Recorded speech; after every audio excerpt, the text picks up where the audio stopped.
problem was you don't have the finance to start. A lot of times we think it takes a lot of money to start something. That may be the case for maybe depending on what it is that you're aspiring to do or desiring to do, but most of the time it really don't take a lot of finances. Once you make up your mind and step out, you'll be surprised. You'll be surprised. People will maybe start giving to you and gravitating to you and pouring into you, helping you with whatever it is that you're aspiring to do. So I don't want us to, let fear grip us, or where we start talking ourselves out of what we're called to do. Because I can tell you from personal experience, I procrastinated for, Lord have mercy. I can't even tell you how long I procrastinated. Every time I'm like, I'm gonna start. I'm gonna get my own store. I'm gonna, open up my own, online boutique. And this is what I would always say. And then people start saying, "Oh my God, I am so tired. I really wish you could go ahead and do it." Okay, I am so sick of hearing you say, because I have always been one that loved fashion, loved clothing. I just loved just helping people put stuff together, even shopping for people. I did that for so long, and so that was one of my passions. And so I just knew one day I said, I'm out to do it. And my husband, bless his heart, he said, I am so sick of you talking about it. Why don't you just be about it? And so this was and then one day during the pandemic, I was just sitting there, and I was laying here, and it just came to me, start. Yes. And I looked around, I said, what? Start what? What you been talking about? Pam's closet. That's it. Shopify maybe? I don't even know anything about this. I don't know what to do. I don't know, so I don't know computer. I just Shopify. How do you start an online boutique and what it takes? And then so I just started, piecing, little by little together, and then before you know it, the website was up. I said, okay, now what do I do? And you add pieces to the site, and then I was, then I inquired, asking people. I said, okay, well, I have this online store, through Shopify, and I'm just getting started, and I don't really, and so, people would kind of guide me here and there and tell me a little, what to do, and trust me, I am still learning, okay? I am still learning. I'm ever learning. I don't ever want to get to the point where just because, I have an online boutique that may be doing well or whatever, I can still learn. And so I started it, and then, I posted this, and I posted, here and there, and I posted here and there, and I was like, okay, I'm kind of getting the hang of this thing. And so that's how I really came to my online store during the pandemic. And my procrastination came into fruition. Yeah. So that's, I'm just really just saying, a lot, sometimes we can be gripped, by fear, because I think that was part of my problem too. I just allowed fear to grip me, because, a lot of times you start pondering the what ifs, what if it don't do well? And then you start thinking about what people will say, you launched your boutique, and then what if, it don't do this, and it's not doing that, and it's not, a lot of times you got to close out the noise, don't allow those voices to penetrate, because it will stifle you, it would, prevent you from really becoming and pursuing and being all that God has already predestined you to be. And so a lot of times we got to tune those voices out, tune people out, because, there may be somebody doing bigger things and greater things than you. It's okay. It's okay, take the steps that you need to take to get to where God has already predestined you to be. You know, take your time. Do what you need to do. And sometimes, you know, we can't focus so much on what other people are doing because we kind of get discouraged. You know, be like, wow, they're just really awesome. Wow, they're really, you know, doing this and they're really doing that. And I'm, you know, I ain't really doing much. I'm stuck here, and you know, and then that can kind of dampen your spirit. It kind of cause you to want to quit. You know, I'm not saying that this entrepreneurship, this road is easy, going to be easy. You're going to have plenty of challenging times, plenty of times where you may want to just say, you know what, I'm done. I quit. This is just too difficult. This is just too hard. You may have those times. You may have those moments. And for me, I've had those moments. And sometimes you may just have to just take a step back, take a deep breath. You know, you may have to revamp. You may have to regroup, and that's okay. Take a little time if you need to, but you can't quit. That even in those moments, you can't quit. You got to cast those thoughts down. I want you to throw in the towel and walk away and just walk away from what you were called to do. No, we got to speak to those voices that want us to, you know, give up. No, I'm not giving up. I'm just going to take a breather. I'm just going to, you know, just step back a little bit and kind of regroup if I have to. You know, but quitting is not an option. So I want everybody in here to get that in your spirit. Like, quitting is not an option. When you are called to do something, quitting is not an option. Okay? But yeah, and so for me, I've had a lot of challenging moments. As the first speaker was speaking on, you know, trauma seasons and unexpected things happen. I'll just share a little bit regarding a situation with my husband where, you know, he took ill unexpectedly, I mean, and it really was a life-changing sickness, you know, a double amputee, and, you know, we went through that season, you know, just trying to wrap our minds around the whole situation, and, you know, store and just trying to juggle everything, and so that was a real challenging moment, and that kind of caused me or made me just say, you know what, maybe I'll just, you know, because I got so much on my plate, you know, trying to juggle that situation and juggling ministry and you know, so I said, well, maybe, you know, Pam's Closet, I just won't do that. You know, I just won't do that. So I almost fell into the quitting. And you know, in that time, I had to still away, and I really had to talk to God and say, okay, God, this is not a surprise to you. So if all of this is before me, then you already know I can handle it or I can deal with it. So I need you to give me the strength, to give me the understanding, to give me the wisdom, the guidance, to juggle, to balance, and to be able to move forward in what you have called me to do. Even in spite of what me and my husband is dealing with and we're going through, I know that there's a greater plan and there's a greater purpose.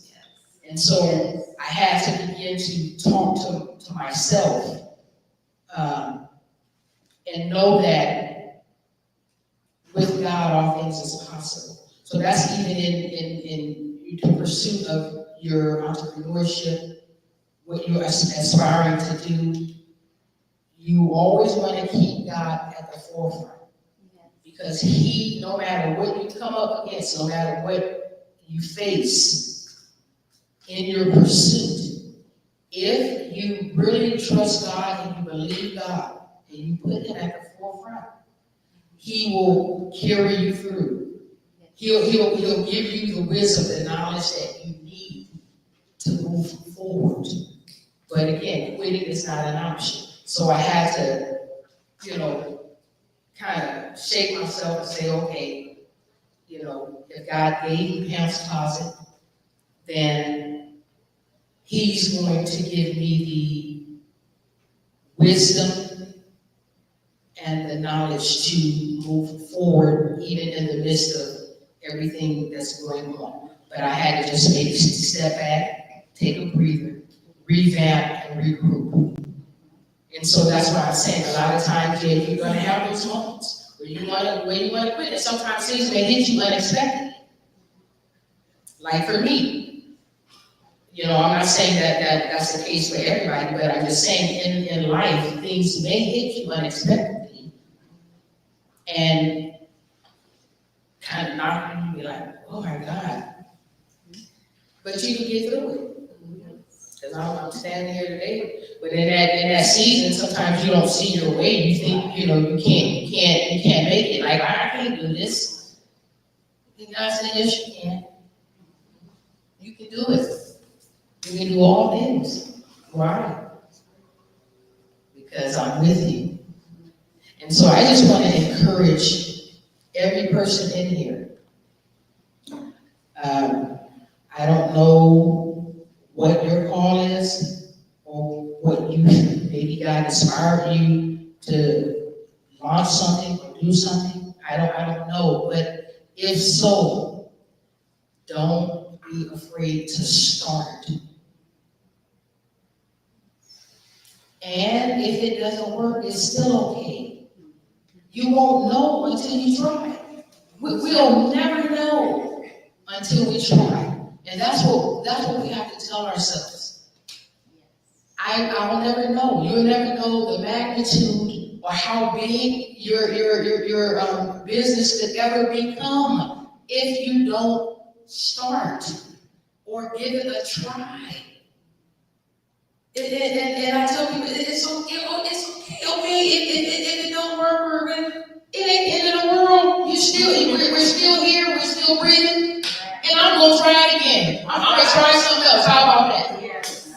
Okay, the first thing didn't work. Okay, now I'm gonna try something else. How about that? How you like me now? Right. Okay, I'm not gonna stay down. No, you can't. When God has invested so much in you, you can't just stop. You move on to the next thing. You just keep it pushing, and just trust that God is going to send what you need. He's going to put people in your life, link you up with people, connect you with people. If your heart is pure, your motives are right, you don't have to worry about it. You do not have, trust me, you do not have to worry about it. And one thing I've learned, and I'm still learning, you're going to have haters. Come on here. Come on here. Everybody that's around about you and smiling in your face and telling you how much they like you and come on, y'all. Come on, yeah. We know. We know. And you can't even let that get to you. You just continue to be who you are. You continue to love on them. Continue to, smile and just love on them. So I'm not even moved by that. Because I know who I am and whose I am. And that's very important. You're going to have tough skin. You have to have tough skin out here in this world, especially being an entrepreneur. You got to know who you are and whose you are, what you have to offer. Because people will try to discourage you, they'll try to belittle you, make you feel less than because maybe you're not doing it how they perceive you should be doing it and where you should be, so they'll try to, make you feel less than and, small and you're afraid to go into certain rooms and certain arenas, no, I'm walking up in there. Okay, I may not be as big as you or have as much as you, but I have the greater one. Yes.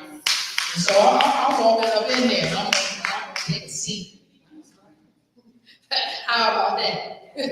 now you can talk about me. But no, seriously though, at the end of the day, like I said, I just want to, encourage each one in here to let you know that we all were born with a unique purpose, a unique gift. And you have something inside of you that somebody else needs.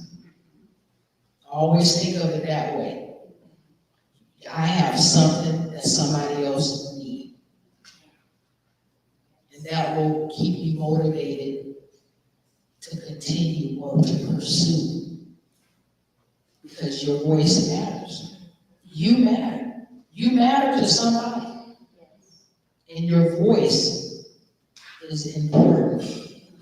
So I just, want to leave you all with that. I'm going to, take my seat. I'm a jokester, but no. but no, I just believe in everyone in this room. I believe in everyone in this room today. You took the time to come out.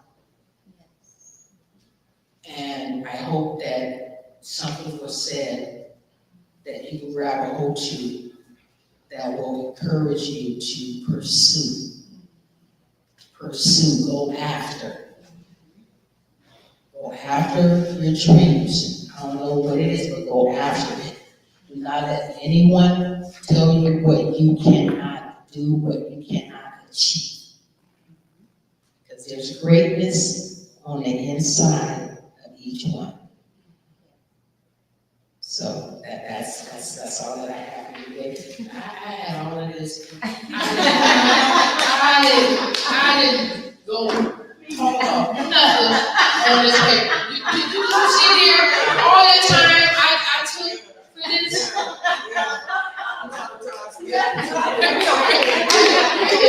But anyway, we were not going to glory.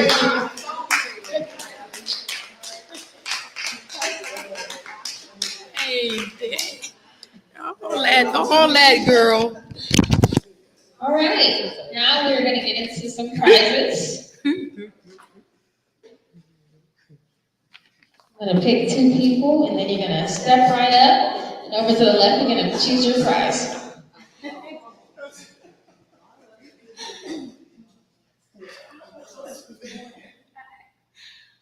The lucky winner is Toya H.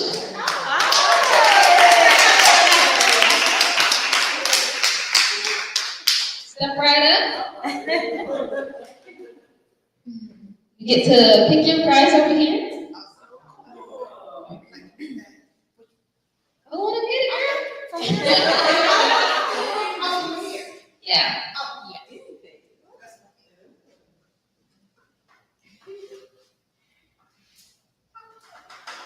Thank you.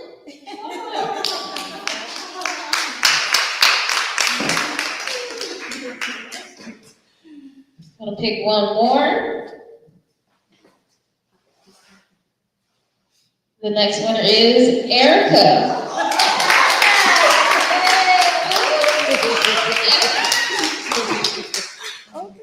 Okay. The gifts are in the middle of the table. Oh, yeah. Oh, snap, I can get one of these. Yeah. Starbucks cups, the bag.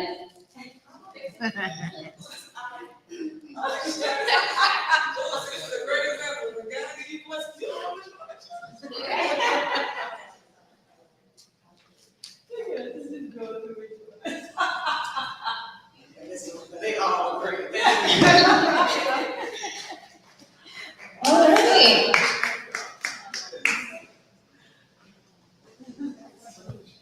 Now let's welcome our third focus session speaker.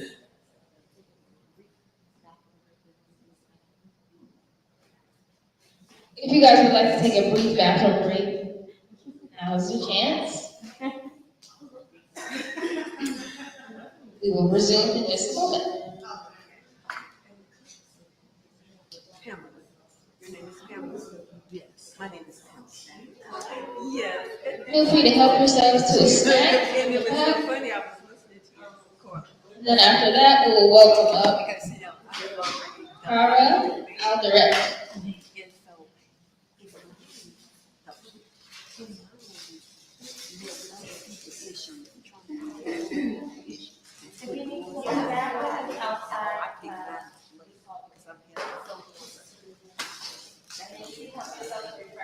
Got me donated, got all that. See, they go somebody else's draw. Yeah, it ain't yours. No, it's not. You got. Hey. You gotta do you. Yes. Because you get tied up in other people's situations and other people's problems, which keep us from doing what we're supposed to be doing. I'm not a fixer. I can't fix it. So now I just gotta do it.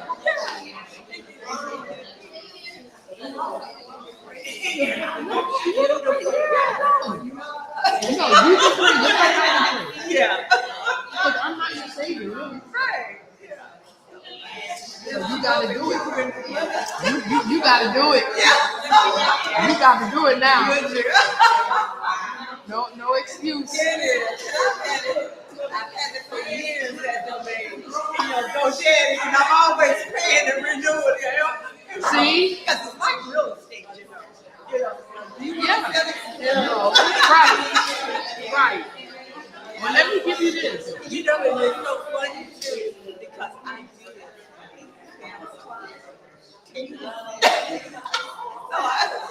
And I was going to say that back in the day, I'll tell you how hard it is. You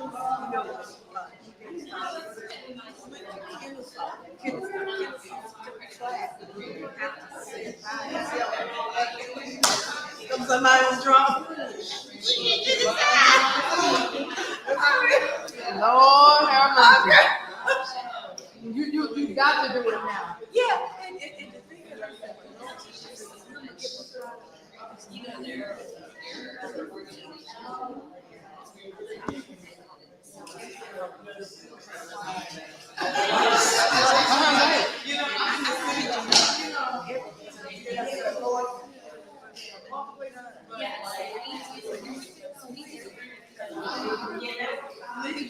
But you know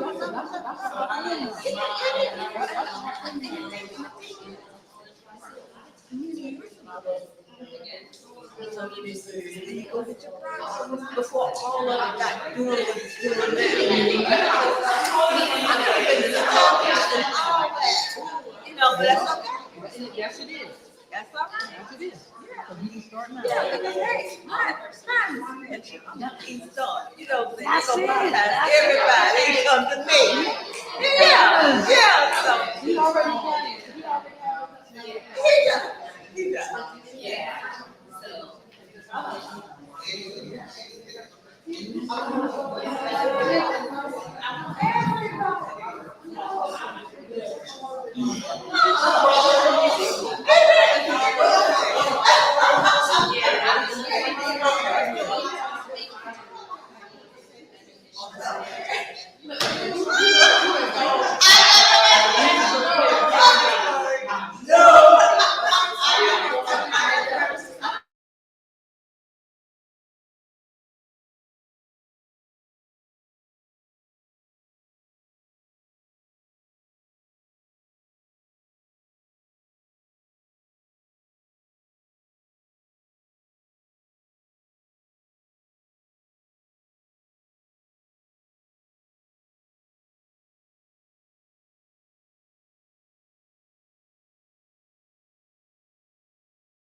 Our next speaker is a financial literacy expert from money management.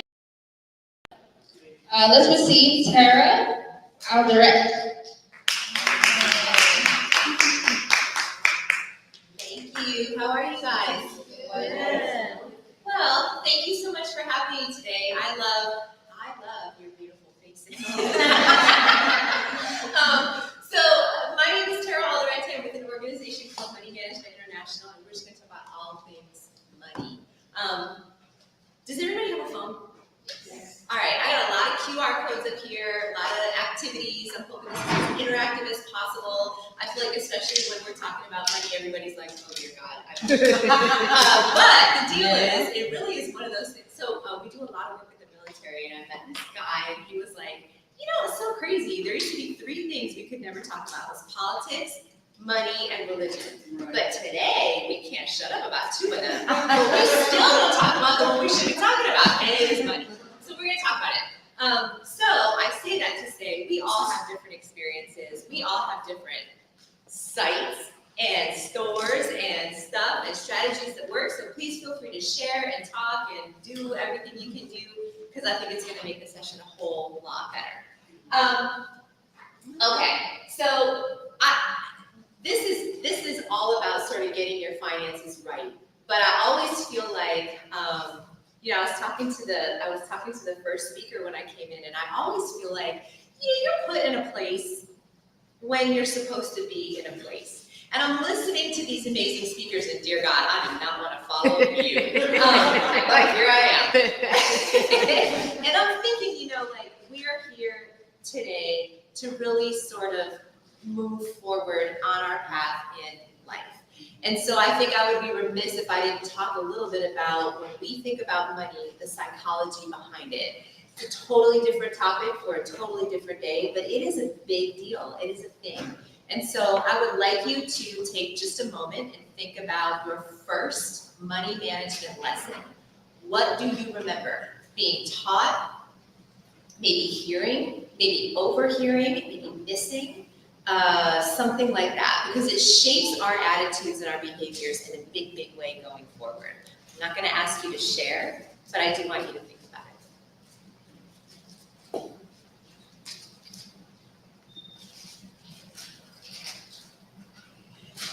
So whether it is something that we have heard or didn't hear, something we had or didn't have, every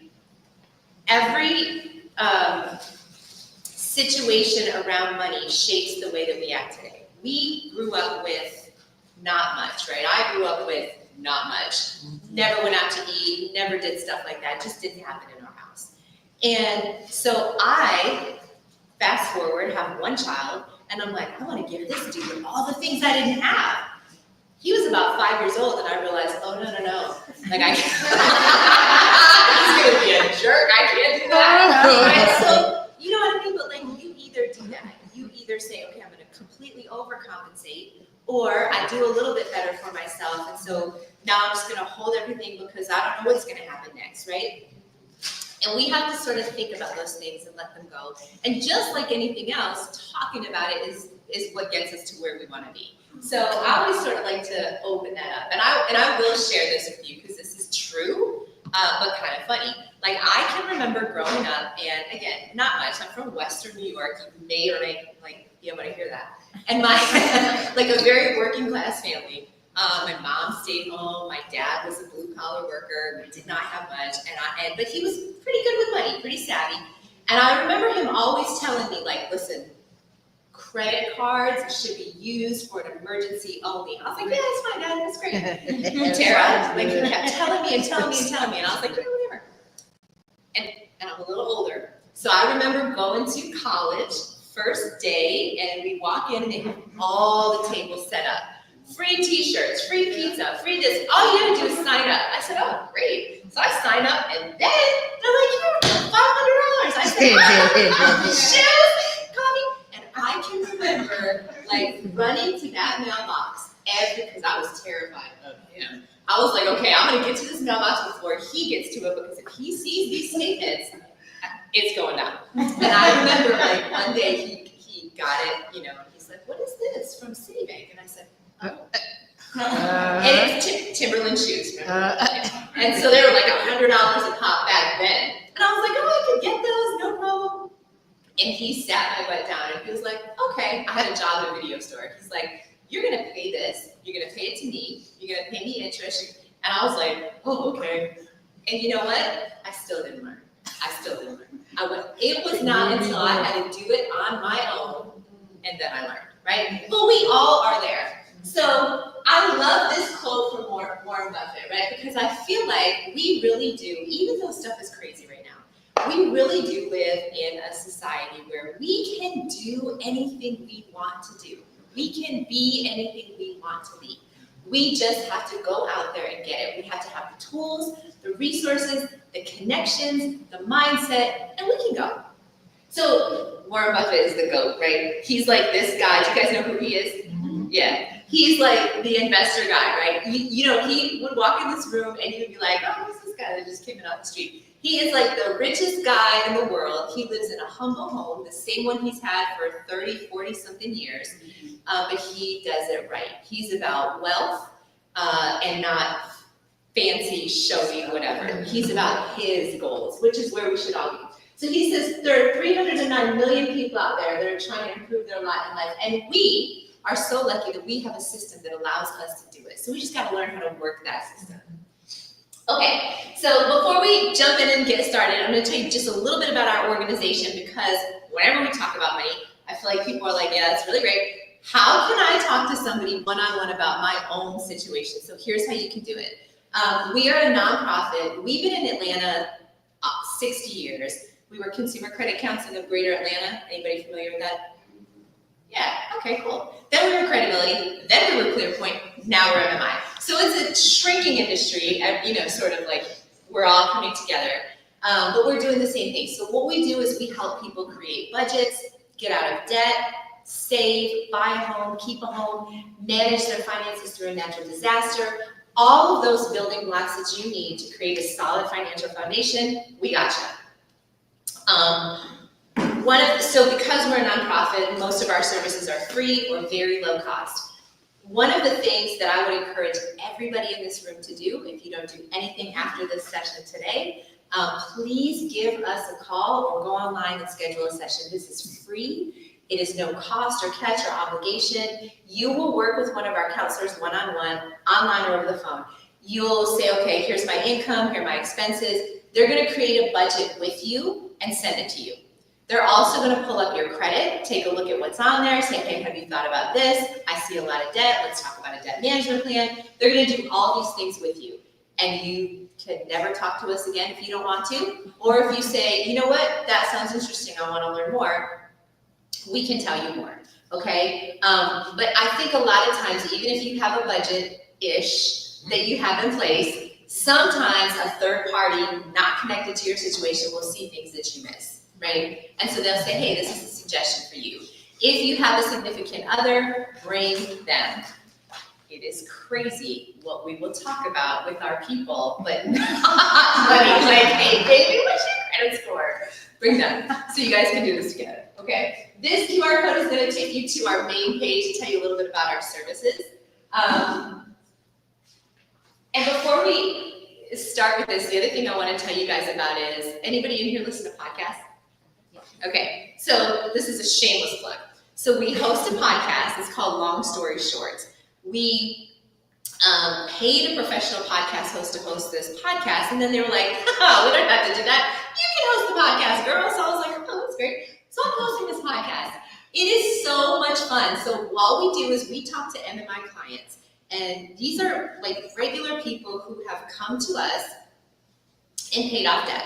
And so they share their stories. It is amazing. Like, we talked to one guy this season, he paid off $100,000 in less than 5 years, right? And it is amazing because I'm listening, I'm talking to these, I love people, and I'm listening, I'm like, wow, well, what happened? How did you come to MMI? Tell me all about it.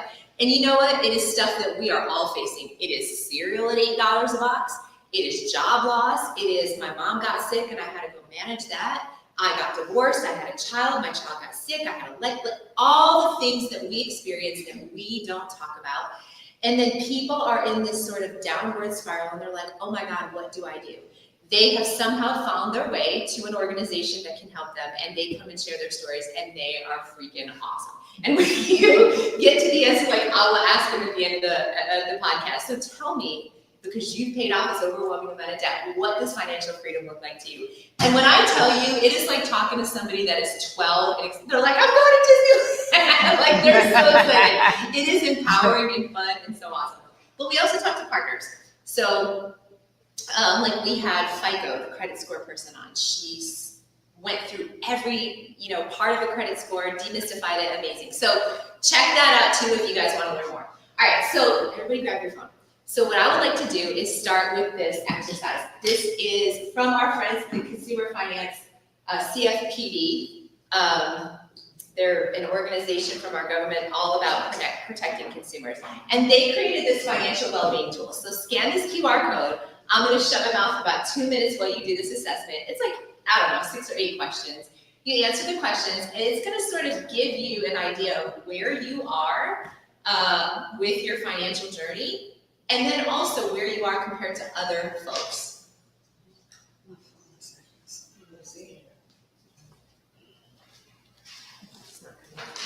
You know what, it's my phone, I just got it, on and I have problems. You can use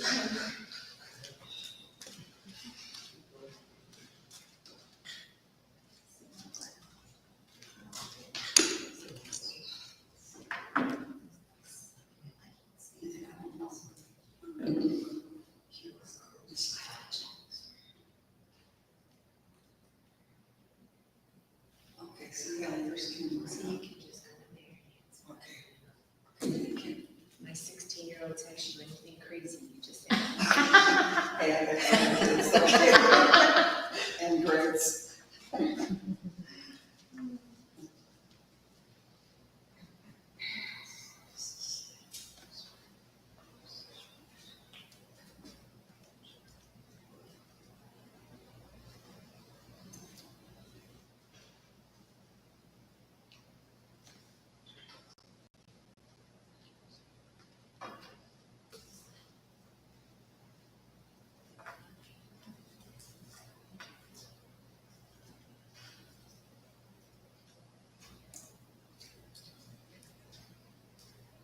Did he tell you the score?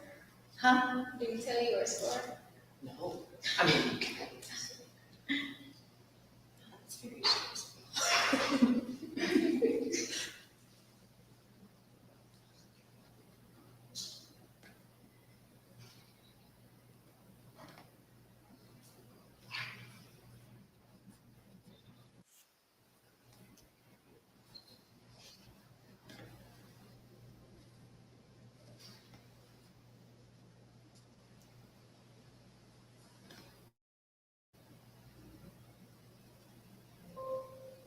So we'll wait about 30 more seconds.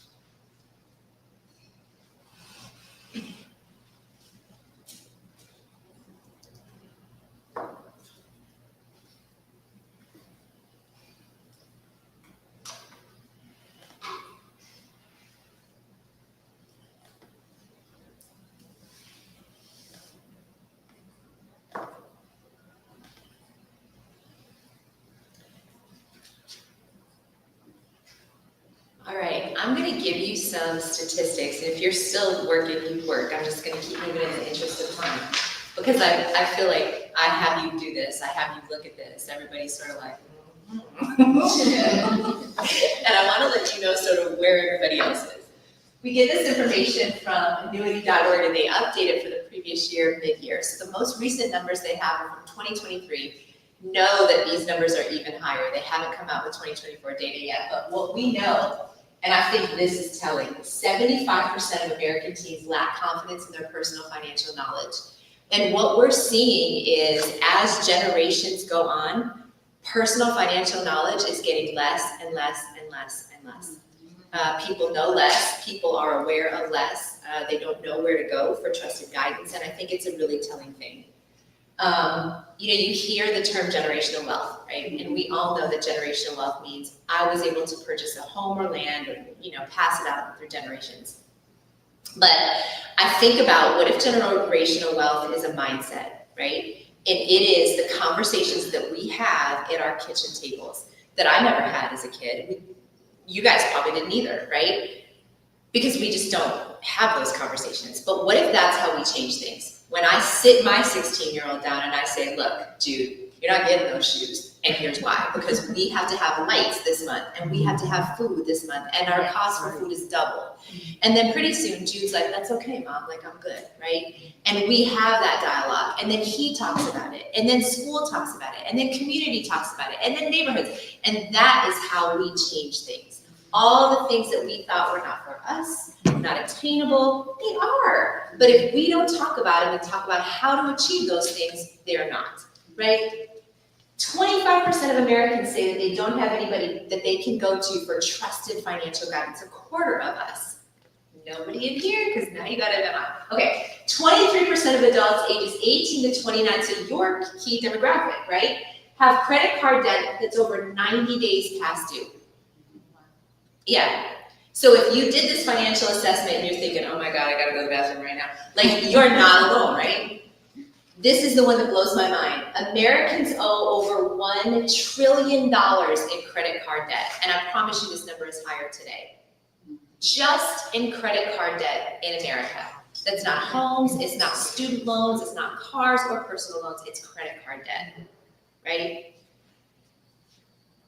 This is sort of where I was telling you about the generations and how this is moving, right? So my grandmother was part of this silent generation. She lived through the Depression, and I can remember, you know, I just lost her last year, and she would talk to us about what that was like, right? Like lining up for food, and she had such a different mentality about money. Like if I don't have it, I don't get it.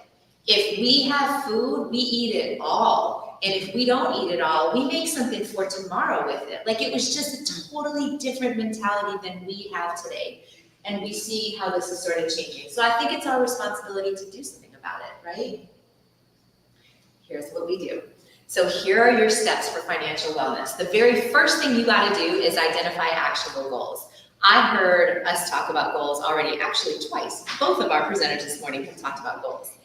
Almost every goal you have has a financial component, almost everyone. You gotta think about what you wanna do, right? Because those goals, when you have them in mind, are gonna do two things. One, they're gonna keep you on track. You wanna open Pam's Closet, you are not messing around with what is on sale at the register at Target because you have a goal. I hope, right? No, seriously, it keeps you on track. But the other thing it does is it shows you that you can achieve that goal, right? If I want to take a vacation, let's do easy math, $1,200. I'm going to have a hard time coming up with $1,200 today. But I can say, you know what? I could save $100 a month, $25 a week, and I can take that vacation. That is actionable. I can do that. And if I miss a week, no worries. I can make it up. I am on track. So our goals are key. Then we want to build a budget that supports those. So we set our goals. We identify our net income, things we can rely on a consistent basis. Tips, child support, stuff. If we don't get it all the time, do not put that in your budget because it creates trouble. Then you want to prioritize your expenses. This is where it gets hard, right? So we have to think about the things we gotta have to survive. What are those things? Water bill, light bill. Utilities, shelter, Atlanta, you gotta have a car. Food, medication, stuff like that. Insurance. Thinking about how we can get those things that we need, but save a little bit of money doing it. And then, my beautiful ladies, comes our wants. This is hard. These are the things we don't need to survive, right? And if we are struggling or we want to achieve our goal and we want to get there faster, we have to prioritize those expenses that have to get paid and cut the ones that don't, even just temporarily. But this goes back to our mindset. We don't have to keep up with the Joneses. Right. We have to keep up with our goals. Right. This is my one tip for the day. $7.99 my fingernails. And if you, because I was like, I can't pay someone. I can't. But you know, like if you put the glue on your nail and on the bed, it will stay on your nails for 2 weeks. $7.99. And you know, people are always like, your nails look so good. I'm like, but whatever it is, you gotta do it, right? And you feel okay about it. And what you realize is Hey, I've been sticking my nails on for 2 years and they look fabulous. I'm not going back. Then you gotta do the math. If you are spending more than you make, you gotta make some adjustments. So whether it is a side hustle, whether it is cutting back on those expenses, whether it is doing Pam's Closet, whatever it is you're doing, you gotta do this to make sure that your math adds up, right? And again, even if it's temporary, nothing lasts forever. So even if you gotta pull back and live lean for a little while, it's a little while. It's okay. Our life is like this. And then give it time to stay. If you guys want to take a guess at how long it takes for an average budget to start working? How long? 6 months. 6 months. So another theme that I've heard is do not give up. Right? I really want to bring you back up here. I'm sitting over here like this. Do not give up. Because if you do that budget and the first month you get there, you're like, I get it. Like I wrote it all down. What is happening right here? 6 months. It is a journey. It is a process. And just when that budget starts to work, I promise you, something will change. You're going to have to go back to the drawing board. You're going to have to make adjustments again, but stick with it. All right? So now you got your budget. You're ready to go. The next thing you got to do is manage your credit. Who in here has looked at their credit report in the last 12 months? Has. Oh, I love that. Okay. Those of you that have anything on there that was not yours or not correct, really? All right. I gotta tell you something. I've been doing this for a lot of years, and I typically ask that question, and almost always somebody will say, yeah, there was something on there that was wrong. Whether it's a junior-senior situation, an account that should have come off, there is nobody that is gonna identify stuff on your credit that has to be fixed except for you. So you've gotta be looking at your credit report. This QR code is going to take you to annualcreditreport.com where you can pull up a free copy of your credit report. Our standard since COVID is once per week. We're entitled to a free copy of our credit report. So look at it, right? You answer some public record questions, say that it's you, choose the report you want, and it's going to give you all that's on there. Then know your credit score, right? This is the 3-digit number that is tied to the information on your credit report, and it is king. It's crazy. Credit is used for everything, not only whether or not you're going to borrow money, how much you're going to pay for the privilege of borrowing that money, whether you're going to get an apartment, how much the down payment's going to be, what your insurance rates are going to be, whether or not you're offered a job in a lot of cases. Like credit is used for so many things. You've got to know what your credit says about you and manage it. Our friends at FICO now have a free version of their credit score you can get. So if you scan this QR code, it's going to take you to myfico.com. There is 3 different plans on there. You select the one that says free. You're going to get access to credit monitoring. It's like they'll send you like emails, but you're going to get your FICO score. Like if you guys can do it right now, you'll get your FICO score within 2 minutes and it's free. This is a score that 90% of lenders use. So you want to know what this score says about you, right? These components are what makes up your credit score. So I always think about credit. There's a commercial a long time ago, like this little boy, and he's like mind blown, right? People are like, I don't know my credit. How do I fix that? Once you know how your credit score is comprised, then you can fix it. 35% is whether or not you're making regular, consistent payments all the time without exception. But this is what's kind of tough. You could make payments on time for 20 years. Something happens, you miss a payment, they're going to ding your credit score. You miss 2, it's even worse, right? So the moment you know you can't make a payment, you got to pick up the phone. Here's what is happening. Here's when I can resume. What do you have available to work with me? But if you don't have that budget, you are in not a place to negotiate. Because if you've ever been in collections, you know the first thing they're going to say is, hey, I have a bill that's past due. When can you make a payment? And if you say, I can't, I don't know. Like, they're not going to help you. But if you say, you know what, I lost my job, I just became reemployed, I'm catching up, I can resume my regular payments in 2 months. Then, now you're talking business. Because credit card companies want to get paid. They want their money. They do, right? But you have to be able to negotiate. So you have to know where you are to do that. 30% of your credit score is how much you owe to your creditors.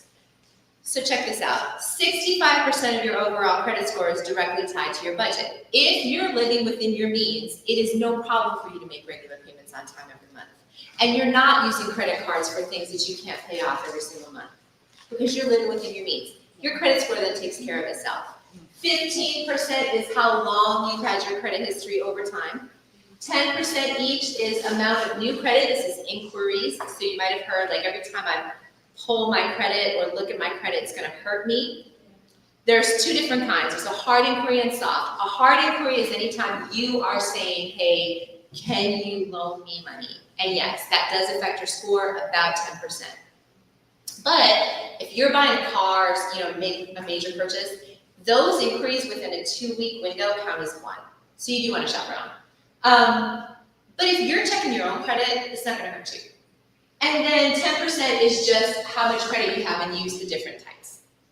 Could I ask you one question? Yeah. From what I've heard, if you don't have debt, don't have credit cards and everything, then what you hear sometimes is that your credit score won't be as good as you add something. That's exactly right, because there's nothing to go on. So it's all a predictor of risk. You know what I mean? So think about it this way. If I came in this room and said, hey, could I borrow $20?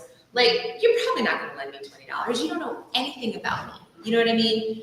But if you know me for 20 years, you know people I'm associated with, then you're likely to do it. It is just like that, but on a larger scale. So if there's no information for a lender to see, they're a little weary. They're like, I don't know if I'm going to get paid back. What I'm saying is, like, for instance, like if you have like a line of credit and stuff, you just don't owe them, but it's not closed. So how does that affect that? So it could hurt your credit score because there's no activity. So here's the best thing to do. The best thing to do is you can get a credit card that gives you a reward, like travel rewards or cash back or something like that. Use that credit card for stuff you're going to buy anyway, gas, groceries, whatever. Pay it off every single month when the bill comes due. Then you're showing regular use, and you're actually getting paid to use that card. So it's just like, for instance, like just go buy groceries, right to checkout, buy groceries, go back, pay it. When the bill comes, pay the whole, yeah. So take it out of your budget like you normally would, and then just pay it. Because then the cool thing about that is you're going to get cash back on that credit card or travel rewards or whatever it is. Yeah.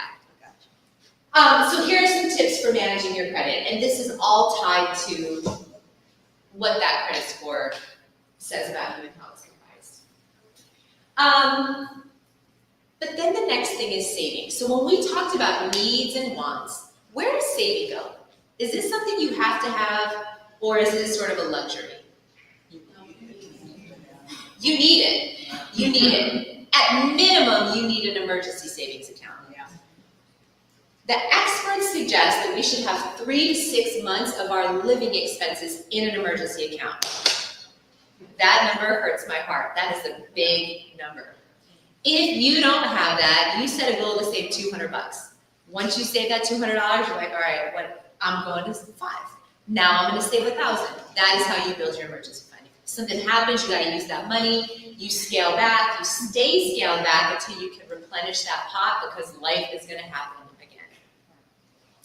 But then, when you get yourself in a place where you are, paid out of debt and saving for emergencies on a regular basis, then it's time to think about, okay, you know what? I have other things I want to do. I want to invest. Obviously, I want to save for my future, my 401k, kids' education, anything like that you want to do. And so it's all these different vehicles that help us save. But then it's also protecting the wealth that you build, right? Adequate insurance, making sure that you're talking to advisors. So I always love to give this illustration because, I think when we think about saving, it feels like, oh my gosh, this daunting task. So this kind of gives you an idea of what compound interest can do for you. Because if you save and you never touch that money, you get paid that interest. So instead of being hit with interest, you're gaining interest, right? And so we have 3 different people doing different things. So Sarah began investing at age 44. She's got $300 that she invests every single month. Her total investment, she doesn't start with anything. She just puts $300 in every month. At age 65, she has invested a total of $75,000, and she's got a little bit over $250,000 saved because of compound interest. Jerry, same age, did things a little bit different. So instead of contributing every single month, he got windfall money. So let's say somebody passed away and gave him $10,000. He decided to invest it. He put that money in an account, never touched it again, never contributed anything to it, but didn't pull it out either. At 65 years old, that $10,000 grows to almost $100,000, simply because of compound interest. But then you have Joe, right? And so if you begin investing at 26 years of age, she doesn't contribute anything monthly either. She takes that same $10,000, puts it in an account with the same interest rate, and by the time she's ready to retire at 65 years old, she's got more than $500,000 saved because of compound interest. It's amazing. So the way this works is you put money in there, you get paid interest on the money in that account. That account then grows from $10,000 to $10,500. Next year, you're getting 11% of $10,500. You see what I'm saying? So it begins to grow incrementally. And if you can add to an initial investment, it's crazy. It is crazy. So it is never too early to start, but it is also never too late, right? So whether you're thinking about retirement or long-term, short-term, mid-range goals, whatever the case may be, think about it and start today, right? If you are lucky enough to work for an organization that offers you a 401k or a 403b and a match, please take advantage of that because it's free money on the table. And then the last thing I wanted to talk about was calculating your net worth. So I think when we think about a financial wellness and we think about sort of like a puzzle, this is an important number that people don't pay enough attention to. And this is where my man Warren Buffett comes into play. So, you know, there is a difference between wealthy and appearing to be wealthy, right? And so your net worth is a number that's going to sort of show you that you're on the right track. And this is essentially a comparison between what you own and what you owe. So this QR code is going to take you to a calculator that I like from NerdWallet. You can plug in your numbers and see your net worth pretty easily. But what you're going to do is you're going to list your assets and then your liabilities and then do the math. So here's an example. Let's say that you own a home and you go on Zillow and you look and your home is worth $300,000, right? That's an asset.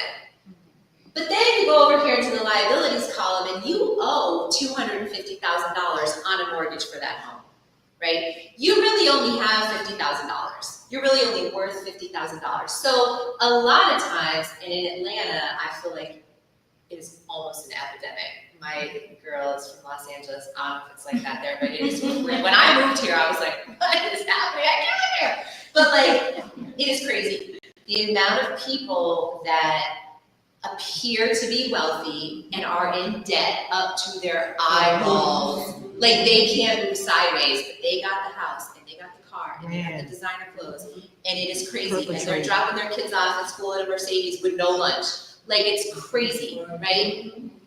You want to make sure that your wealth is real and that it is growing over time. So your net worth is a way to sort of keep track of where you are and what that looks like. And it's just a number that we don't pay enough attention to. At least once a year, you want to calculate it. So that is it, my friends. Those are your financial building blocks. You build a budget, you check the credit, you manage the credit, you pay off debt, you save, you protect your wealth, you manage that net worth and make it an upswing number. It does not matter how much money you make. It matters how you spend the money that you have. It really, really does, right? So my guy says, and I love this because I love this concept of generational wealth and mindset and all these things, right? Someone is sitting in the shade today because someone planted a tree a long time ago. We are not going to be here forever. I am not going to be here forever. My son, his kids, his grandkids, they're going to know more than I knew. They're going to have more than I had generationally because we are planting the seed today, right? That is what it's all about. So I'm going to leave you with our information. This QR code is going to take you to start an online counseling session, because remember I said if you don't do anything else, we'll be here today. Call and do that counseling session. We will help you manage your money. I don't care what it is, whether it's debt, whether it's buying a home, whether you're facing foreclosure, you are not alone, and we will help you move forward and get out of it. I promise you. Okay? All right. I appreciate you. Oh, and you know what? I have flyers. I'm going to give them to you as well. So.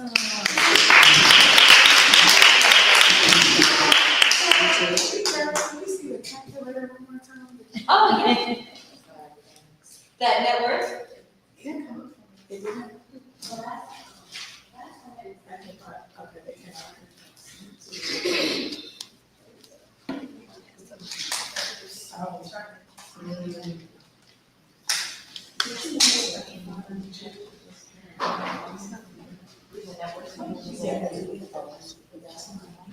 Oh, that's funny.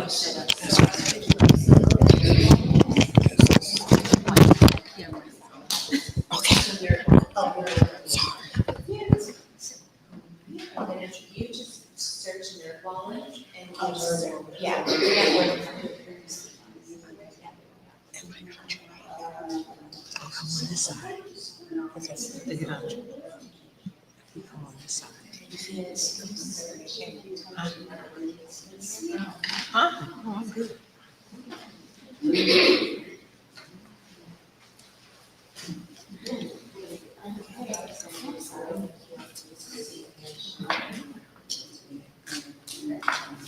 Alrighty, we're gonna do one more prize before we bring up the next speaker.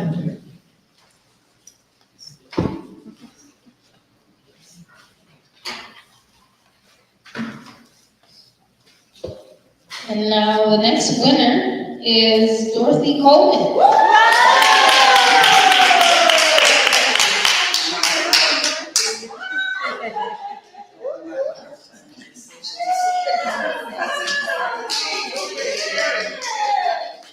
Go ahead and pick your gift from the center on this counter.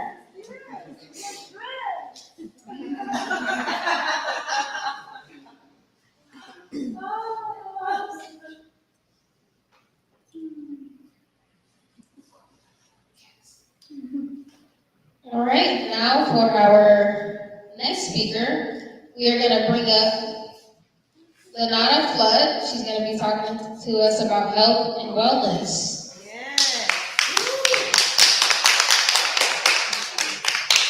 All right, guys, thank you so much for having me. If you are not familiar with Wise Girls, their scripture is Proverbs 9:9, which says, "Give instruction to a wise man, and he will be yet wiser. Teach a just man, and he will increase in learning." So with that said, I normally start off with just giving some information about myself. I'm not going to read through all of that. But what I will say is I am a licensed professional counselor here in Atlanta, Georgia. I have 2 office locations, one in Roswell and one in Perimeter. In addition to that, I have spoken at several places. I have spoken with the Nurses Association of Georgia, the Gathering Spot, Atlanta Regional Commission, Fulton County Schools, and just a few other places throughout Georgia. Moving right along, I want to start with healthy and what is health. So, by show of hands, is health simply what we eat? No. It is not just the food we eat. Is it the amount of time you spend working out? No. And so, fun fact, there are a lot of people who say, well, I'm in the gym all the time, I should be healthy. However, health is not just working out.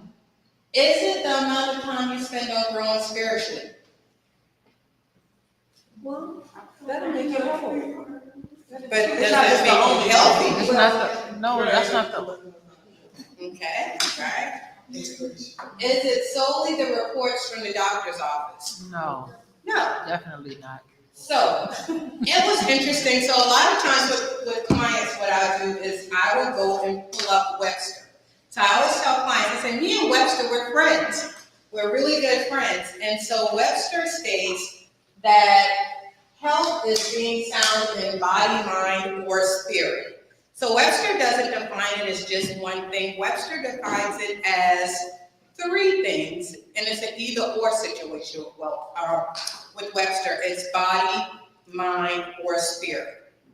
And so as I was looking at this thing, I said, let me dissect this a little bit because I'm confused about Webster. Because Webster is saying this has to be an either-or and not an and.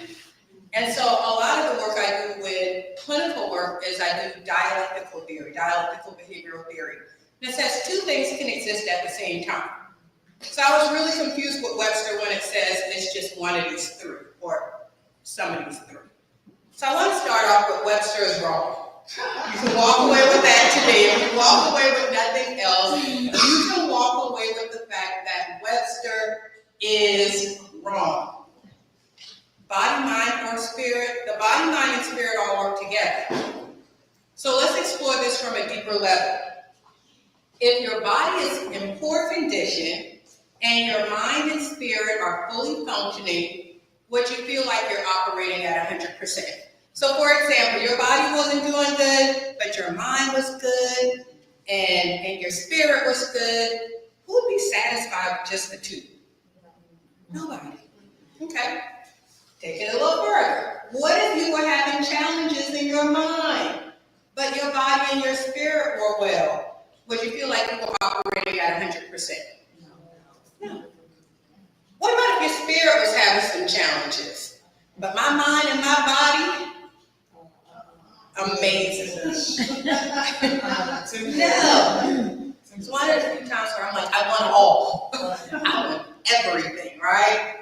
And so we're going to look at how everything works. There's a great book out, if you ever get a chance to read it, that's called The Body Keeps the Score. The Body Keeps the Score. It literally is the title of that slide.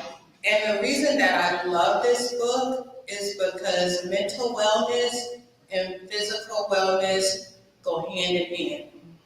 It's like peanut butter and jelly, salt and pepper. For me, mashed potatoes and gravy. They go hand in hand. I need both. And so a lot of times, physical symptoms play into your mental symptoms. And so they're actually called somatic symptoms. And so you will have people that experience nausea. You will have people that experience heart palpitations. Tons of people are on high blood pressure medication. It's just my pressure, it's my physical illness. It could be your mental wellness that's causing your pressure to heighten and increase. There are people that have difficulty falling asleep or waking up early. For the women that are 40 and over, there is perimenopause. She starts in your 40s and she can last for 10 years. And she impacts anxiety, she impacts your ability to gain or lose weight, which sometimes impacts people's self-esteem. And then she's followed up by her dirty system, menopause, okay? So, say all of that to say, even though those are physical things, they can impact your mental well-being greatly. And so, with that, you don't want to just say this is a physical thing, because it could be a mental thing. I want to move past that and look at the mind. And so the mind drives the body, right? And so how I think impacts how I feel, and how I feel impacts what I do, right? So I'm going to give you guys some scenarios and we can kind of work through this thing. You ever woke up by a show of hands and was like, I'm going to have an amazing day today. It's going to be awesome. And then how does the day usually turn out for you? Great. Even if things pop up in your day and problems arise, you're like, I've already decided today is going to be great, right? We're binding everything in the name of Jesus that day. I bind it all, right? Nothing's going to pull me down that day. But have you ever woke up and you stubbed your toe getting out of bed? Or you had that great dress that you wanted to wear and it didn't quite fit the way it was because of maybe Carrie or her sister. And you say, today's going to be an awful day. And it doesn't matter what people do, you don't find yourself getting out of that thought. So that is you operating in the cognitive triangle. That is saying my thoughts impact my feelings impact my behavior. Guaranteed every time. Now, I want to actually play some music because I am a lover of music. And I want to kind of get your just on how you feel about what I'm playing. Because remember, thoughts impact feelings and feelings impact behaviors. So we're gonna start with this first song. And let's see. Minimize this for a second, blow this up, and we're gonna just drop this in here. Oh, it's not working. So here's what I do. I will give you what the songs are because I forgot to pull up. So the first song is a new song out that's called Somebody's Watching Me, It's My Anxiety. Have you guys heard that song? Oh, yeah. Yeah, anxiety, right? So if you think about it, what then are you tying into your thoughts? Who wants to be watched? Nobody, right? And so it becomes, why then is that what I'm feeding myself? Right. And it's cute and it's catchy, and at the same point, your thoughts impact your feelings will always impact your behavior. And so if you're listening to, I want to say, I think the artist, her name is Dosha. If you're listening to her and you're singing this, how then does that play with your day-to-day? So there's just an awareness that thoughts, feelings, and behaviors are like, no. All three go together. They're a triangle. Can't be peanut butter and jelly because it's three, but it's a triangle and they all connect. The second song that I had slated was actually Whitney Houston. Who loves Whitney Houston by a show of hands? All of Whitney Houston. And she sang this song called I Have Nothing Without You. And she sang it from a really deep place, right? And so that becomes the spirit and the feeling of hopelessness, right? And so we're back to my thoughts, my feelings, and my behavior. I want to actually ask you guys, if I were taking you to dinner, and anybody can yell out, if I were taking you to dinner after this event or lunch after this event, where would you choose to go? Anyone? CNS. CNS, okay. Juicy crab. Juicy crab, anywhere else? Nah. Okay, you said where? Nah. Nah, anywhere else? Okay, now I want to change the scenario. If I were taking you to eat after this event and I had a black card, it would be a black card. So a black card is a card that has unlimited access. You can use it anywhere, it will never decline.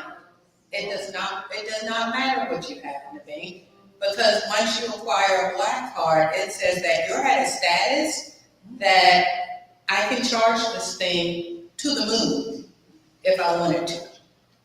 And so if there was no limits and I were taking you out to eat, where would you want to go? Paris. Okay. Somebody said Paris. I love it. The private jet. Let's get on the We're jet. getting some croissants. I get it.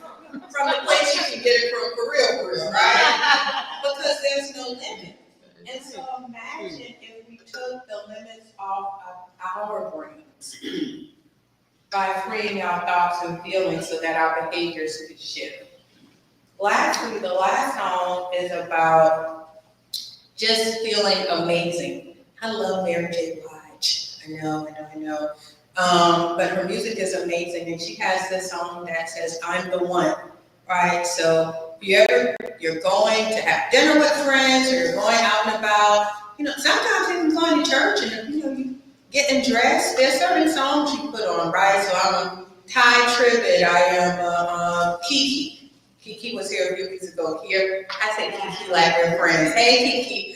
Kira Shear, right? There are certain people that I love to listen to, and they're going to impact how I feel, right? So, Waymaker, Miracle Worker, Promise Keeper, Light in the Darkness. You never listen to that song and walk away feeling hopeless. Right? There is always a hope that's attached to that. And so the mind, we've talked about the physical body, we've talked about the mind, right? And so the only thing left for us to actually talk about is the spirit. And the spirit helps the mind. And so Philippians 4, verse 6 and 7 says, be ye anxious for nothing, right? And so if we have word that tells us to not worry, then when the worry comes, it becomes, what do I do with the worry? Right? So clinically, because I am a licensed professional counselor, right, we have a clinical thing called challenge your thoughts. And so with challenge your thoughts, what it says is when you have intrusive thoughts, when you have thoughts that are bothering you, one way to navigate with that is to look at that thought and challenge that thought, right? So if you feel like I'm the worst person in life, have you polled everybody in life? The answer is no, and you can't guarantee it and prove it to be 100% true, then should you hold on to that thought? No. And so it's very interesting because clinically and biblically, sometimes things line up real close, right? Second one is seek ye first the kingdom of God and his righteousness. That's Matthew 6, verse 33, right? Pretty much what that says is find the center. Find the center. And then let everything flow from your center. And so a lot of times when people feel chaotic, it's because they have everything happening at the same time. Right? So clinically, when someone has everything happening at the same time, I say, okay, here's what you can do. Let's streamline, they call it chunking in my field. Let's chunk what you have, right? Throwing this out there to you guys, how do you eat an elephant? Same way you do everything else, one bite at a time. Lastly, God opposes the pride, James 4, verse 6. And so understanding that, pride in any situation can make things challenging. So being wise, because like I said, we started with healthy and we covered those areas. So being wise, here's some tips to being wise. Operate in opposite action, and that's doing opposite of what the emotion says by not ignoring, but engaging. So I want to put this out here. Sometimes people are like, don't be sad, get yourself together. But if you're sad, you're sad. You're sad. It is what it is, right? However, what you want to do is be mindful of what you're doing within that sad season. So if you're sad and you are finding the saddest movie to sit and watch in the dark with the curtains closed and a tissue box prepared for your crying, you're going to continue to be sad. Versus if you're sad and you say, okay, I'm going to go outside, I'm going to take a walk, I'm going to do something else to shift this. Right, because it's a known thing that when you're outside, you get sunlight and vitamin D and all of those things, it does help to enhance your mental wellness. The next thing is be aware of how you're feeling physically, and if not feeling well, go seek professional help. I love tea. Fun fact, I will admit to you guys, don't share with anyone, I can be a bit of a tea snob. And what I mean by that is I drink tea in its purest form. I don't want honey. I don't want sugar. I just want tea, maybe some lemons, maybe. And if I break my toe, tea is not the resolution, okay? If I'm having a heart attack, tea is not going to be the thing to resolve the concern in the moment. And so holistically, as a person who tries to be holistic, there are certain things that tea can work for. There are certain teas like cinnamon tea, which is good for your stomach if you're having stomach ailments. There are certain teas like lavender tea, which is good for your neural system if you're neurologically just a little, little moving, little jittery, right? However, there are times you need to go see the doctor. And it's not enough tea and Tylenol to fix it. So I always tell people, TAD has its place. People like, what's TAD? Tea and Tylenol, right? They have their place, and sometimes you do need to go see a physician if you are not feeling well. That's why physicians are there. Secondly, if you are not feeling like yourself, acknowledge it and seek mental wellness help. You go to a physical doctor, you take your car and get service, right? Why not go and check on your brain? Mental wellness does not mean that something is wrong with you, and I'm so grateful that that belief is being disbanded. Mental wellness means mental wholeness.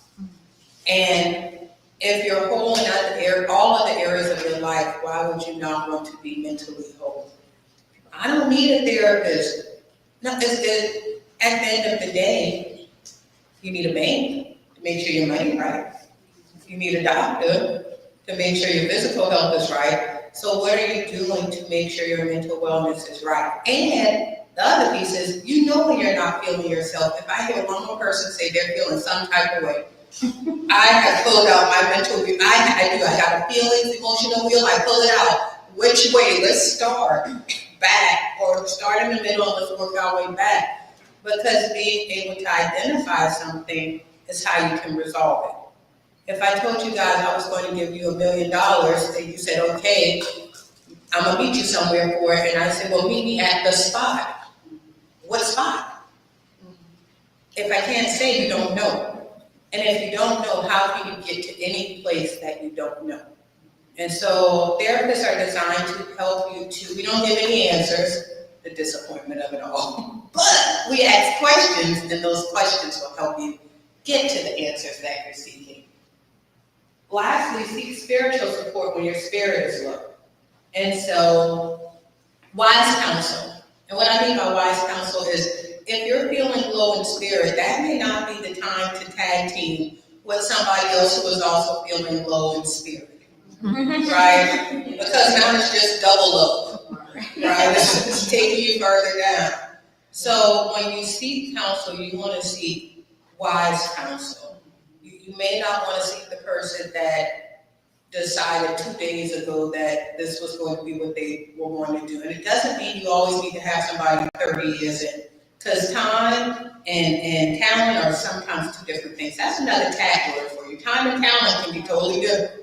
A lot of people got a lot of years behind them, ain't nothing wise about it. Just grown and foolish. Amen. Right? And then there are also people who are young and foolish. Lives on both sides of the street, right? So you want to just not seek counsel, but you want to be intentional to seek wise counsel. With that said, I did leave a few minutes for questions and answers. So if anyone has any questions for me, feel free to ask those, and I would be more than happy to assist. Any questions? No? All right, well, I thank you guys so much for your time, and I hope you have a great rest of your day. What is your social media? Oh, what is my social? So I am at Luxury Life Counseling on all social media platforms. I also have a podcast called the Beach Please Podcast, because the minute people get upset, the first thing they say is, take me to the beach. So yes, and we also have an R&B journal called the Beach Please R&B Journal, so yes. Sure, so there are 3 different things going on. I have the Beach Please Podcast. It's called the Beach Please Movement, and so it's on Apple and Spotify and all of those things. And the Beach Please movement was designed because the first thing people say when they get upset is, take me to the beach. And so the Beach Please movement is an R&B podcast that we do once a week. It's compiled with or compilated with an R&B journal. That's a 52-week journal that's called the Beach Please R&B Journal. And then I also can be found on all platforms at Luxury Life Counseling. So on Instagram, Facebook, all the things. You're welcome. I was gonna say, when they say beach please, do you associate that with the water? Really, I mean, it's just the movement of the water, that's why they say that, is the water. For a lot of people, they don't give themselves permission to disconnect unless they're on vacation. And so water tends to be very calming for people. And my challenge to clients that I see is always to find and build space that you can disconnect outside of having to go on a vacation, because if that's the case, you find yourself constantly chasing a vacation. So if you find inner peace, then you don't have to rush outside for outer peace. And so the Beach Please podcast gives people a lot of steps and guidelines and ways to manage, seek, and maintain peace.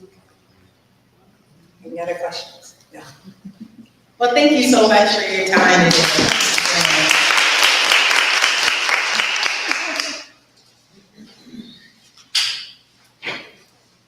All right, we're gonna get into some prizes again.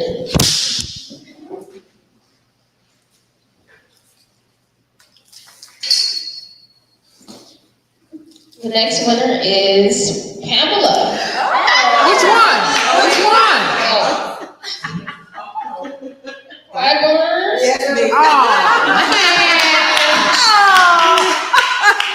I got excited. I said, wait, her name is Pam too. Let me calm down.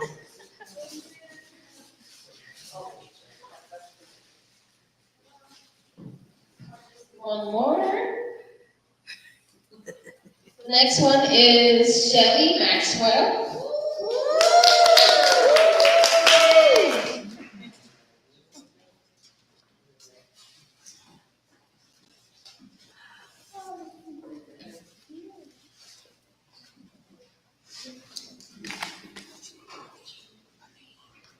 All right, now we're gonna get ready to receive, last but not least, our fifth speaker, founder of the Wise Girlz Inc. and nonprofit consultant, Pastor Pebbles Brewer.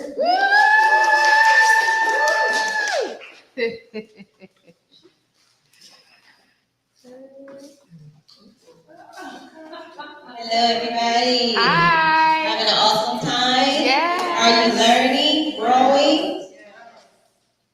I am learning and growing and receiving everything that you all have said today. And I'm excited that you all are here with me.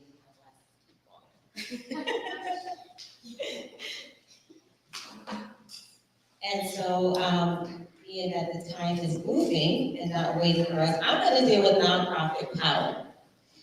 All right, and so, as she said, I am Pastor Pebbles Brewer. Most people know me as Girlz.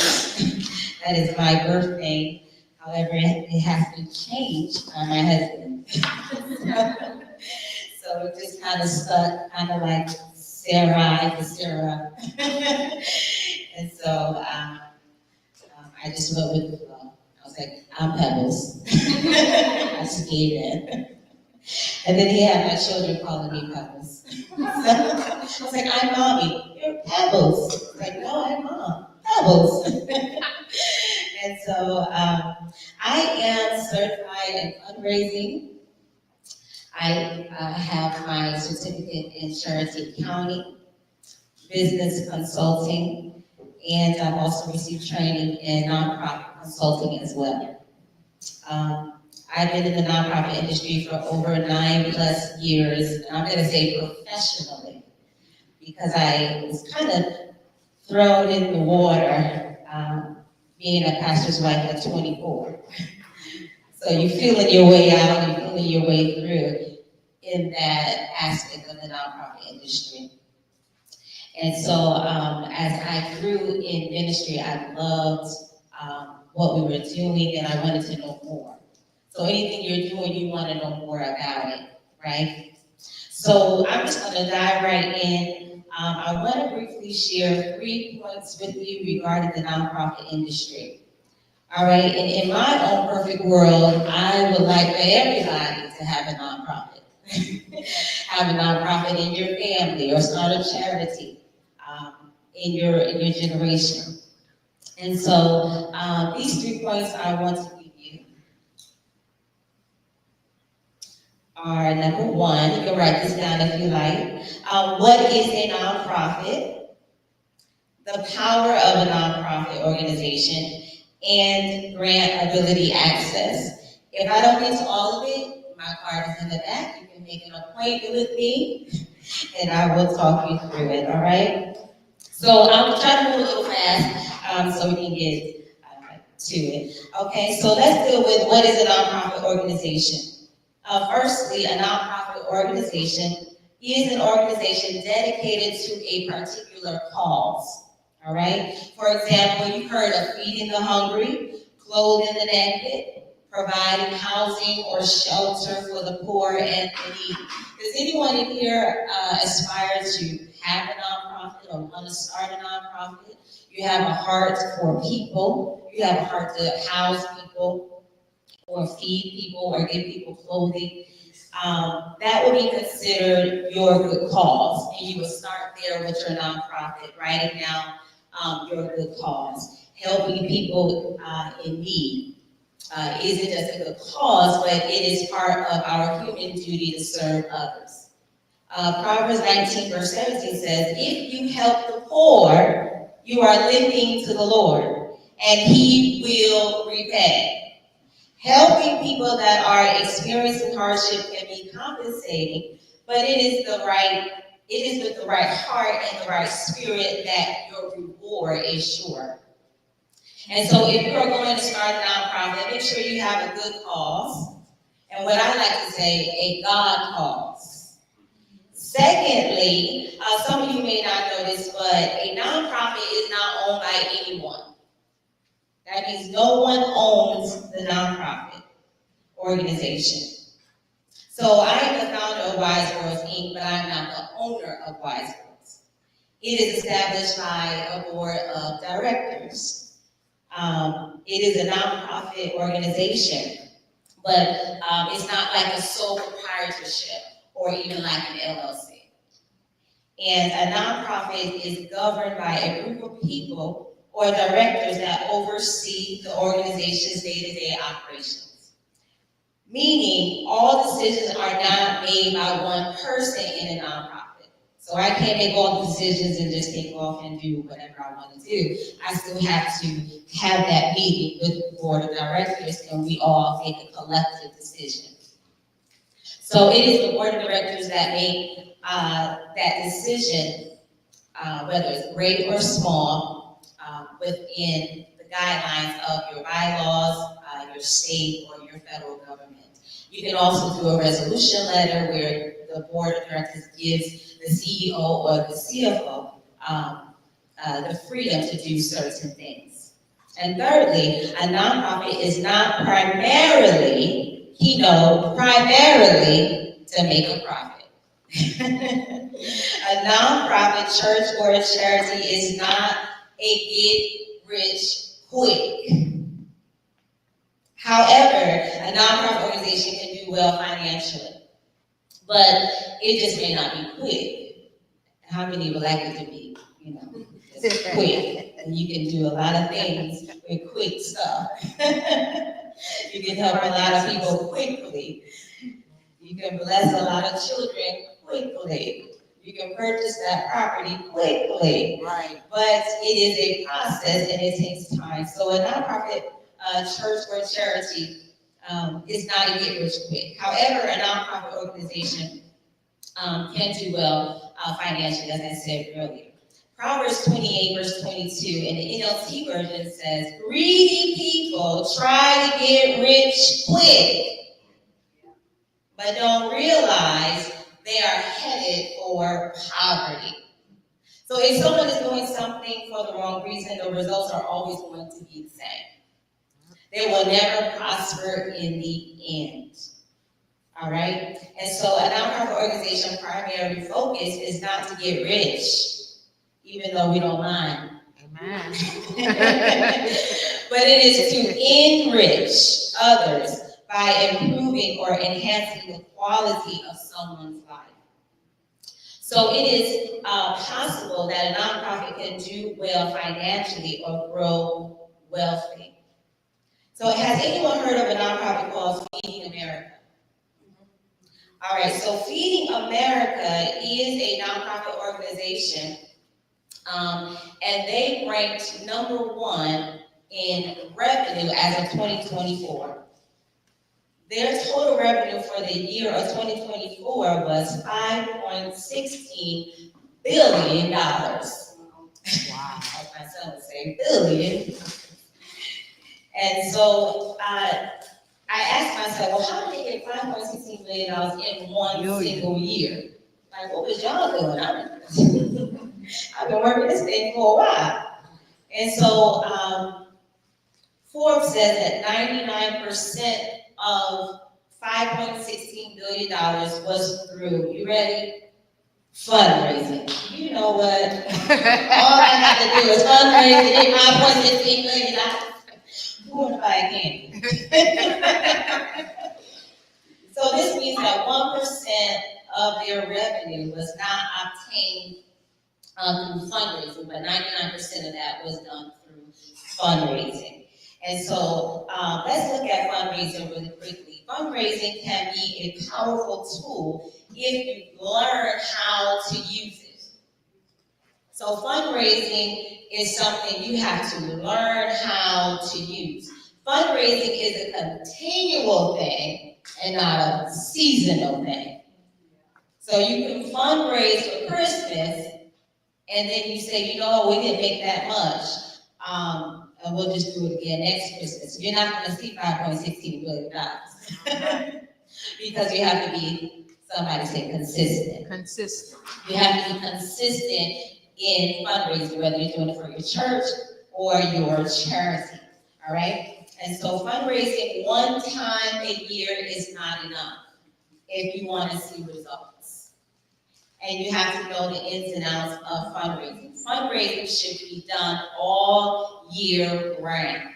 What I noticed is that since the pandemic and also last year, an intensity and overflow of companies that do donate, they began to start their own foundation. And so when you go into the grocery store, you'll see on the little screen, it'll say, hey, do you want to make a donation? You give $1, $2. And if they're getting thousands of people coming in that grocery store consistently, they're getting donations, people who are willing and wanting to donate to their foundation. And so not only do they have a store, they also have a charity. So I encourage people, even the church, to not just have a church, but have a charity. Only because that there's some grants that they won't give to the church, but they'll give to the charity, right? So it's okay to have both. And so fundraising should be done all year round. Feeding America does not bring in $5.16 billion by guessing on how to fundraise. Figuring out, trying to guess, trying to make up things and see, what can I do? Fundraising is actually a profession. But you have to strive to become professional in fundraising. And so in the state of Georgia, the average salary for a fundraiser is around $49,410 per year. However, top earners make over $100,000 just simply fundraising. And so you should always be improving yourself on a daily basis if you're in the nonprofit industry or desire to be in the nonprofit industry. And if you want to see increase, you must increase in, somebody say, learning. Learning. So Proverbs 9, verse 9, as she shared earlier, our foundational scripture, it says, give instruction to a wise man, and he will be yet wise, and teach a just man, and he will increase in learning. So the more you learn, the more you know. The more you can acquire, the more you can obtain. Education is a vital tool to your success.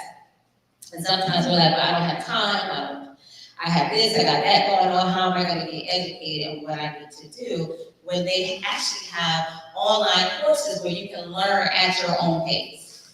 You can move at your own pace. One of them is called Allison.com. So you can write that down. It's called Allison.com. It is a thriving, flourishing, accredited online school or courses you can take, and it doesn't cost you a thing. Only when you finish taking that course and you graduate and you pass the test, then you will only pay for your certificate. Allison is ALISON.com. ALISON.com. And you can just take your time on that and learn at your own pace and get your certificate. And it does bring encouragement and inspiration to you. And so 99% of Feeding America's givers are private donors. So 99% of their givers are private donors. It's important to know who your givers are, so you can have an idea of who's giving to your organization. So $4.91 billion out of $5.16 billion, to be exact, came from private donors. And what are private donors? Private donors are individuals, families, and groups. So those groups are individuals or organizations that actually come together to fundraise for Feeding America. So they're not just depending on one person to give. They're not just depending on their family or families to give. They are also depending on people coming together to fundraise for their organization. And these are not people that are on the board or see them every day. These are people all around this nation that are helping Feed America make their goal. And so Feeding America's donations were for food and resources. So people were giving Feeding America money to help them help people with food and resources. These are two major natural necessities, all right? And so briefly, Jesus had two women that were known in their community by the name of Joanna and Susanna. They donated their resources to Jesus. These resources were goods, wealth, and somebody say property. Goods, wealth, and property. So it's a good thing to do well financially, but it is important that you do well socially. All right? You want your organization's name to be known for brotherly love. You want it to be known for sisterly love, charity, work, kindness, and seriousness. You don't want it to be known for, oh, I don't fool with them, because you want it to be known for love and charity and help and courteousness. And so I've learned over the years that you've got to look at everything and everyone as a potential donor when you are fundraising. So that means when you go and Kroger grocery store and they only have one cashier and you in line and you going off at the mouth and you like, see, no, somebody ought to get another cashier. I'm not gonna shop here no more. If you don't, you just flip it off, you ready to cuss folk out, throw something at them, give them a bad review, just go all out. Over just simply having to, somebody say wait.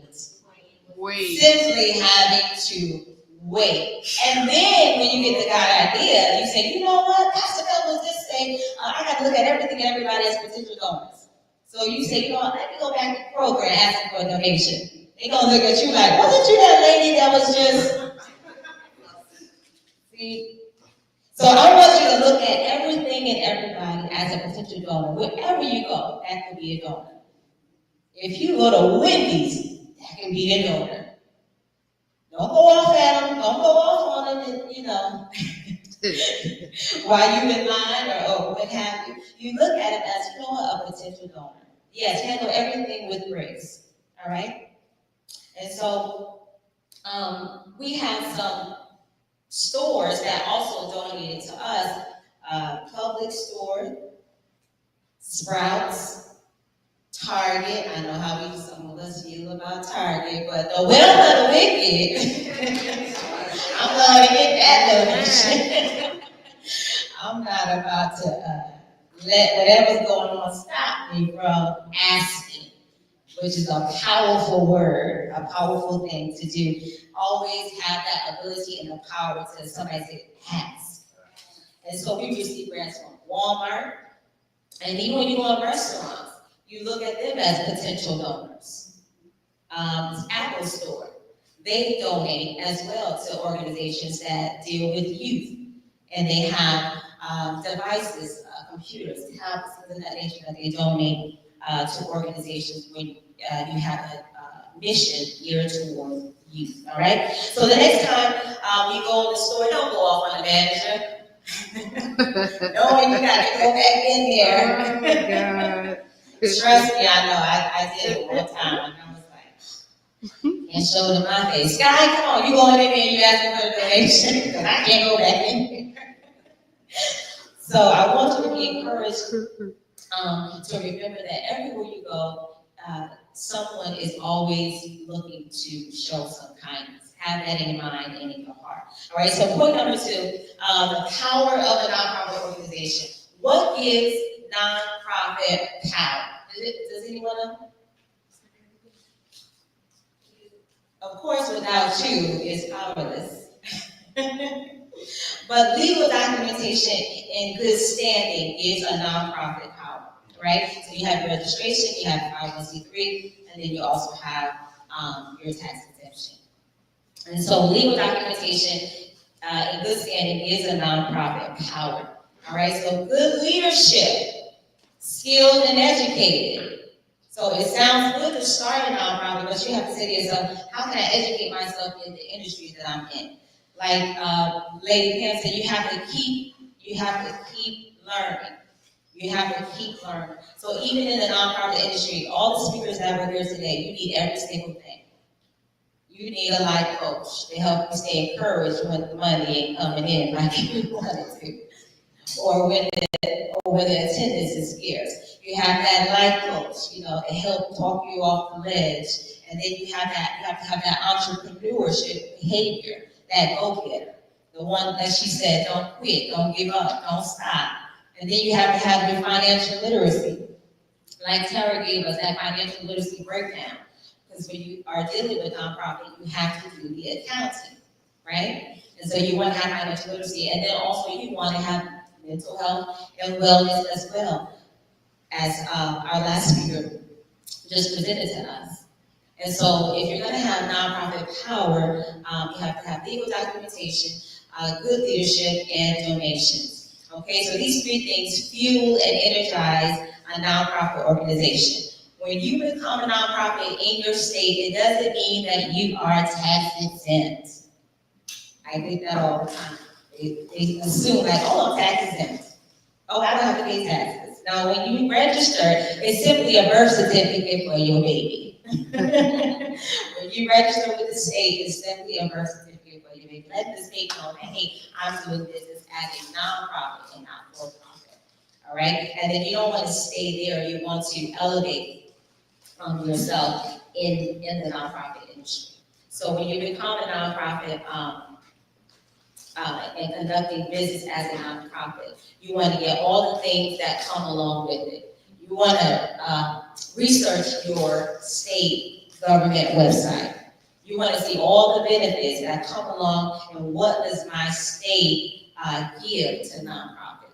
What does my state do for nonprofits? What can I do and what I cannot do? So you'll find that through your state government site, also your federal site. All right, so secondly, to expand your nonprofit power, it's important to become federally tax exempt in all states.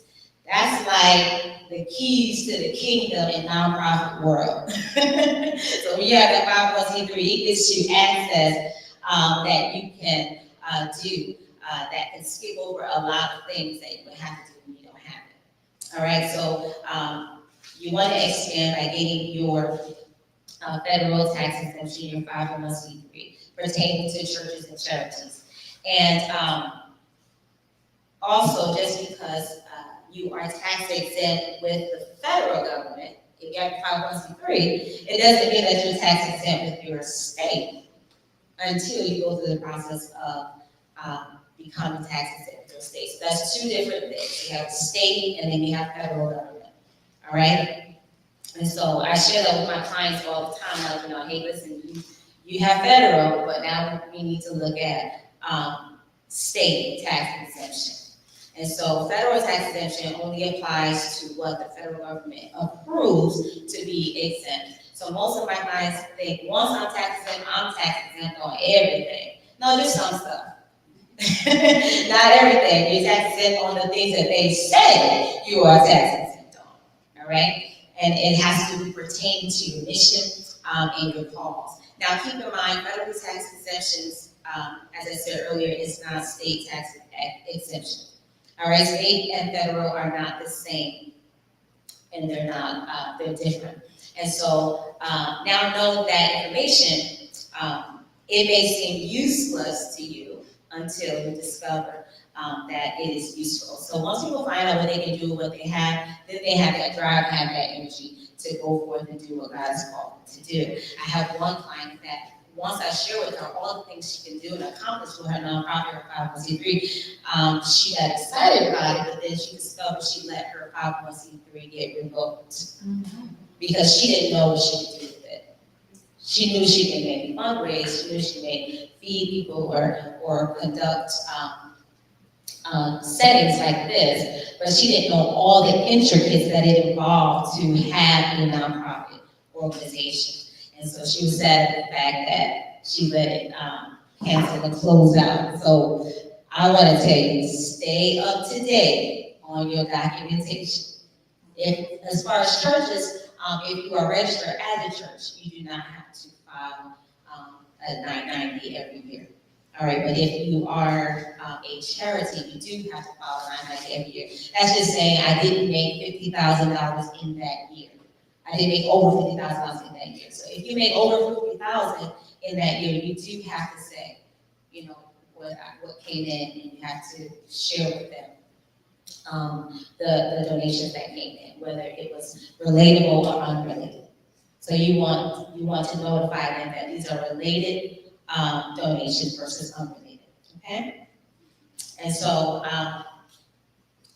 when I travel to do nonprofit work, like I'm doing right now from Los Angeles, and so even though I'm originally from Connecticut, I see we got some New Yorkers in here.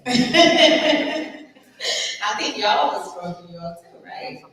Okay, so New Yorkers in the house, all right. And so when I travel to do nonprofit work, some of you may not be privy to this, but I save on expenses because it is a not-for-profit business. So I save on expenses I rented a vehicle today. When I got here, I rented a vehicle. And when I rented that car from Avis, I submitted Georgia State documentation so that I can be tax exempt by renting that vehicle. I don't have to pay the taxes on that vehicle that I rent. I have a hotel room. I presented Georgia State documentation so that I don't have to pay the taxes for the hotel room. We rent the meeting room, no taxes.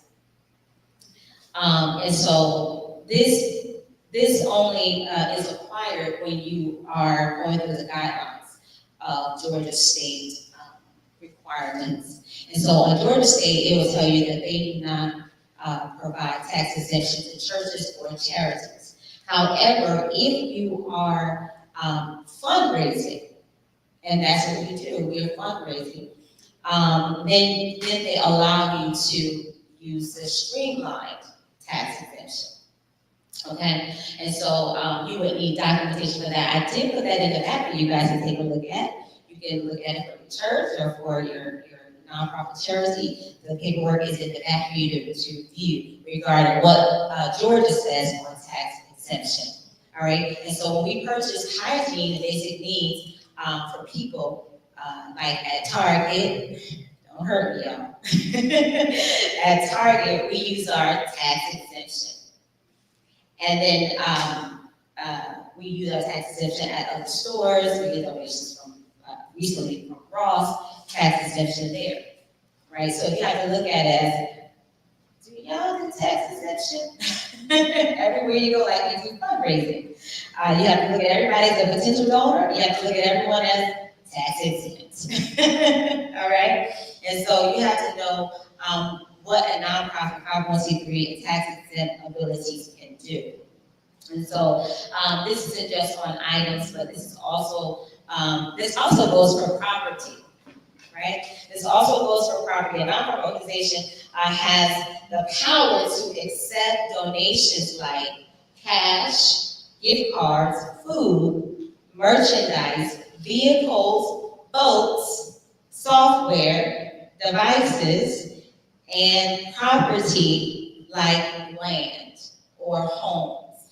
Have you ever heard of a nonprofit organization called Cars for Kids? I don't know if you've seen that online. But if you go to their website, and I encourage you all, if you want to be in that industry, go to other people's nonprofit organization websites so you can have an idea. So on Cars for Kids, they collect donations pertaining to their mission for children. However, you'll see a real estate page on their nonprofit page where they collect property. They collect commercial buildings, homes. People donate their homes. If someone donated their home to the church and the church received that home as a donation, the church doesn't have to pay taxes on that property. Everybody like, I'm about to start a church and donate my house to the church. So this goes all the way back in Genesis 47, where you see the land in Goshen being donated to Jacob and his family was donated to Jacob and his family by Pharaoh. This was negotiated by Joseph. All right, and so some of us know that they were in Egypt, and you know that Egypt is a typology of the government. And so when you want to go after grants and things like that, they do have them on the government website, which is grants.gov. So you would need to create an account with them, and then they have multiple listings of grants there with grants.gov. And then also the government provides property that they don't use. So there is property that the government does not use. And they'll make a listing, depending on where you live, they'll make a listing of those properties where you can look and say, let me check out this building, I might be able to use it. And so they have the guidelines on their website that'll show you this is what we have as far as a property, a commercial building, and this is what we're asking the nonprofit organization to use it for. Okay, so it's called unused property. They have plenty of unused property. And so they do donate property to nonprofit organizations. So moving along, I want to deal with grants. I want to move on to deal with grants. But briefly, before you get excited and into the idea of starting a nonprofit, church, or charity, you must realize that it is a people's business. And the reality is, you have to ask yourself, do I like people? Do I love my neighbor as I love myself? Do I love my neighbor's children running across my lawn? Maybe all that noise. Do I love the seniors? Do I love to help women and men? Do I love the homeless? Or do I look at them and say, they need to get a job? Do I love at-risk youth? Do I love the orphans, the sick and shut-in, disabled, or those with disability? Do I love those even incarcerated? So it is a people's business and it's not biased. You have to love all people when you are in the nonprofit industry. And so, number 3, lastly, grants that advance the mission. All right, so one of the top number 1 inquiries I receive all the time, people ask me about consulting and they want to consult with me. The number 1 thing that they ask me is, how do I get the funding? How do I get the money? How do I get the grants? Or how do I get money to advance my mission? This is my top number 1 request all the time. Where is the money? And so, however, I share with my clients that it's not so much about how do I get funding, but how do I apply for funding, right? Because when you apply, it's going to take some work. Yes, it is. It's not a walk in the park. I don't care if you get a grant writer. They'll tell you, oh, I've got this many number of grants for such and such. But the reality is they cannot guarantee that you will get a yes for your request. At the end of the day, it takes God to touch the heart of man. That's right. Because everybody's going for that grant. Saints and all. And so it takes work to apply for funding. And secondly, I ask my clients, are you grant ready? Do you even count the money that come in? Do you log everything that comes in, from cash to income? Do you log it? Because when you go after large money, they're going to ask you for your income and expenses. They're going to want to know what you brought in and what went out. And so you have to pay close attention to accounting. And then on top of that, you have to have approved software for your accounting services, right? So one of the approved software is QuickBooks. Some people don't look at, they're not looking at Microsoft. You don't type up a list, talking about here's my income and expenses. They're not gonna take your handwritten notebook. You have to have an approved software, accounting software, when you log your income and expense. That goes for churches and charities. And so I'm gonna put a pause right there. Anyone have any questions for me? Yes. So I think I heard you say, I know like when you get your life license and you can be licensed in different states. Are you saying also with the nonprofit, you could be a nonprofit in different states as well, not just the state that you live in? Correct. You can, we have our license in, of course, California. We're here in Georgia, and we're also in Connecticut and in New York. So as long as you have a representative on your board that is a resident of those states, you can open up in different states. So get in as many states as you can. So the money can go from the north, south, east, and west. That's a question. Can you define representative? That means they're on your board, or? Yes, they have to be on your board, and then they have to be a resident of that state. So I have family all over Georgia. And they are on the board of Wise Girls. And so I want to encourage you all to look into starting a charity. Start one in your family. Go after that property, those property that they have that is available to you.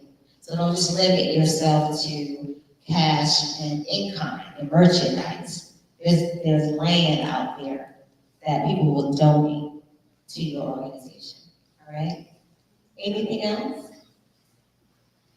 All right, so that is it. I am so excited that you all came out to support. Give yourself a hand for taking the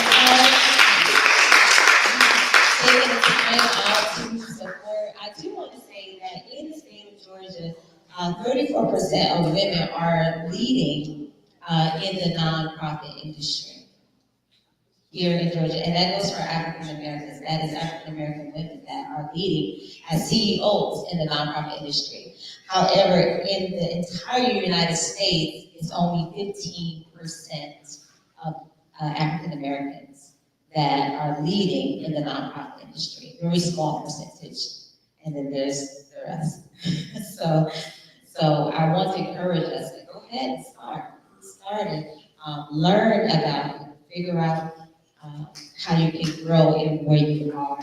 And so I want to thank everyone, my speakers. Can we give them a hand for taking the time out to be a part of this wonderful event? You all taking time out to come out and be supportive.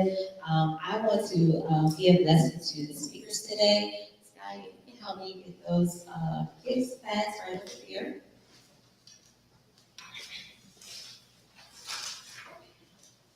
And while she's doing that, I can't take everything back with me on the plane. So, there are some things in here, there's cases of water in the back. You can take that. That was also donated by Trader Joe's. And so, we're able to do it free because of the donations that come in through these, businesses and companies. And so when we got to town, we were just running around picking up donations.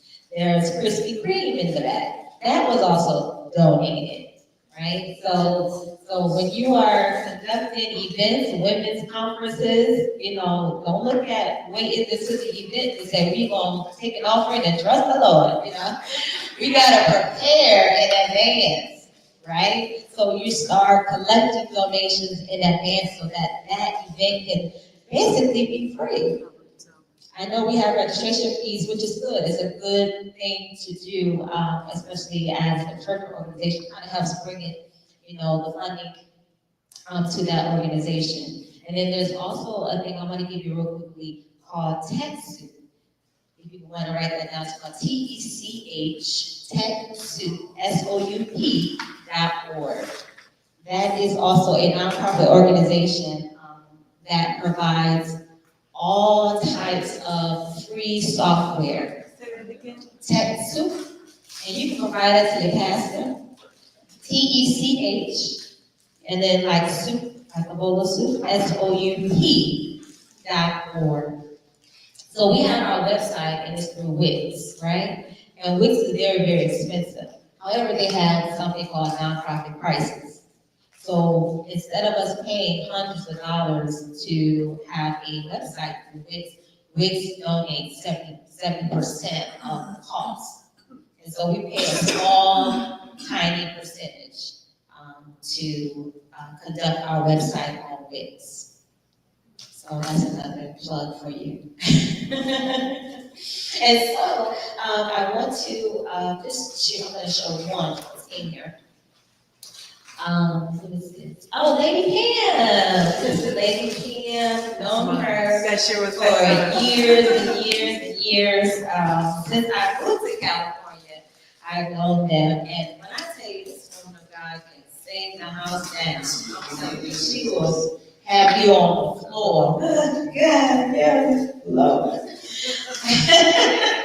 And then her sisters are amazing singers. I mean, I'm so waiting to look up on BET or something to see y'all. And so I just want to be a blessing because they were so kind to accept the offer to come out and speak to you all. And we provided a certificate for you all to receive a certificate of appreciation. We have that for you. Then we have something else too. Okay. So I want to present this to you, and thank you so much for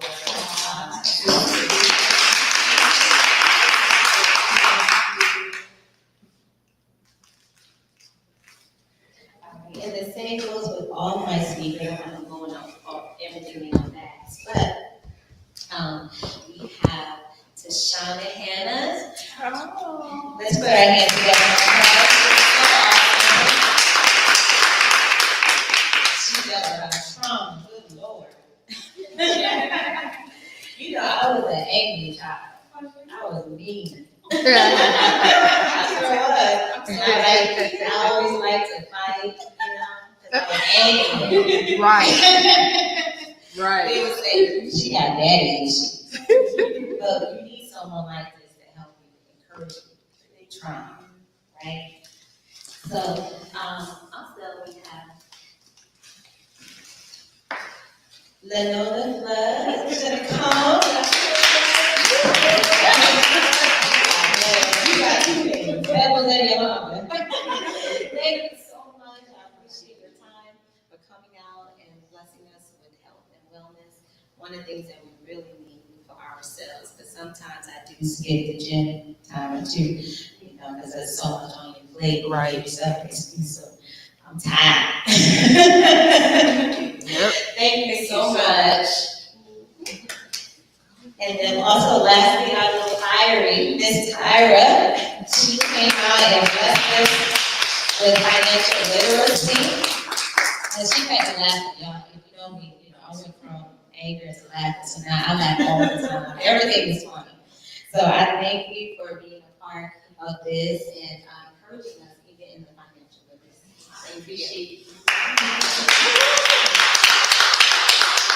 So I want to appreciate my daughter, she's here. And her friend, we call her Reggie, that's not his name. That's the big So her father changes everybody's name. That's the actress. Reggie. His name is Steven, so we want to thank him for being a support and building our little stage here, helping us out. So that's this guy's friend. And he's from Georgia. So how convenient. But I want to thank those, of course, on the board. They're very supportive. I want to thank my husband. He's not here, Apostle Lonnie Brewer. He let me practice on the members. I'm like 20, in my 20s practicing on them. But I'm appreciative of each and every one of you for coming out, taking the time to increase in learning. And that's what Jesus did. He increased in knowledge. He increased in wisdom. He increased. So that's what we are to do. Never stop growing, always, forever increasing. All right? And so if Lady Pam doesn't mind to close us out in prayer, I want you all to help yourselves to networking, connecting. If you have any flyers, business cards, feel free to put them in the back on the table for others to take home with them. And also, she has an event coming up as well. Can you share that with them? Yes, I think I gave out flyers for the event, Saints Night Out. It's an event that we've been doing in California for 20 years. And we're bringing it to Atlanta, Georgia, August 22nd and 23rd. All the information is on the flyer. You can also, you don't have to attend both nights. You can either choose Friday or you can choose Saturday, or you can choose both. But however, this event, trust me, if you don't went to this, it's top tier, first class, red carpet event. I mean, just from beginning to the end, it's excellent. So please, if you're not doing anything, we would love for you to be in attendance. Again, all the information is on the flyer. You can also go to the website, which is also on the flyer. And you won't be disappointed, trust me. But I just want to thank Lady Viewer for this opportunity to serve. I never take it lightly when I am given an opportunity to serve in any capacity. So again, thank you to Lady Viewer and Wise Girlz and all the staff that put this on. Putting on events is not always easy. You come and you see the finish, but the behind the scenes sometimes it's not easy. So I commend you all for the work that you are doing. And everyone that came out to participate, we thank you as well. And in closing, I just want to say, Lord, we thank you for this gathering, for everyone that came, everyone that had an open heart and open mind to receive. We pray that the impartation was received and not just only received, but they will apply it to their lives. And each speaker, God, we thank you for them and for their life and for their profession. Continue to endow them with the grace, the wisdom, the knowledge, and the understanding that they need to pursue and keep moving forward in their profession, God. And we give you the glory, God. Continue to cover Lady Viewer in the work that she's doing. She's doing a great work, God. And we just thank you for her life and for her education, her effort that she's pouring in to people, not just in the kingdom, but outside of the kingdom. Continue to undergird her, keep her covered, God, the whole staff, the committee, those that is involved in helping her, God. Continue to strengthen them, keep them protected, God. And as we leave, God, we thank you for your covering, for your protection. And until next time, God, we thank you in advance for enriching our lives. And this, I pray, God, and in this place, God, don't let it be the same because we have entered in and we have brought your presence and your anointing in this building, God. And so we just thank you even for this facility and the staff here. God, continue just to cover us, look upon us. And God, I pray this in your Son, in Jesus' name. Amen. Amen.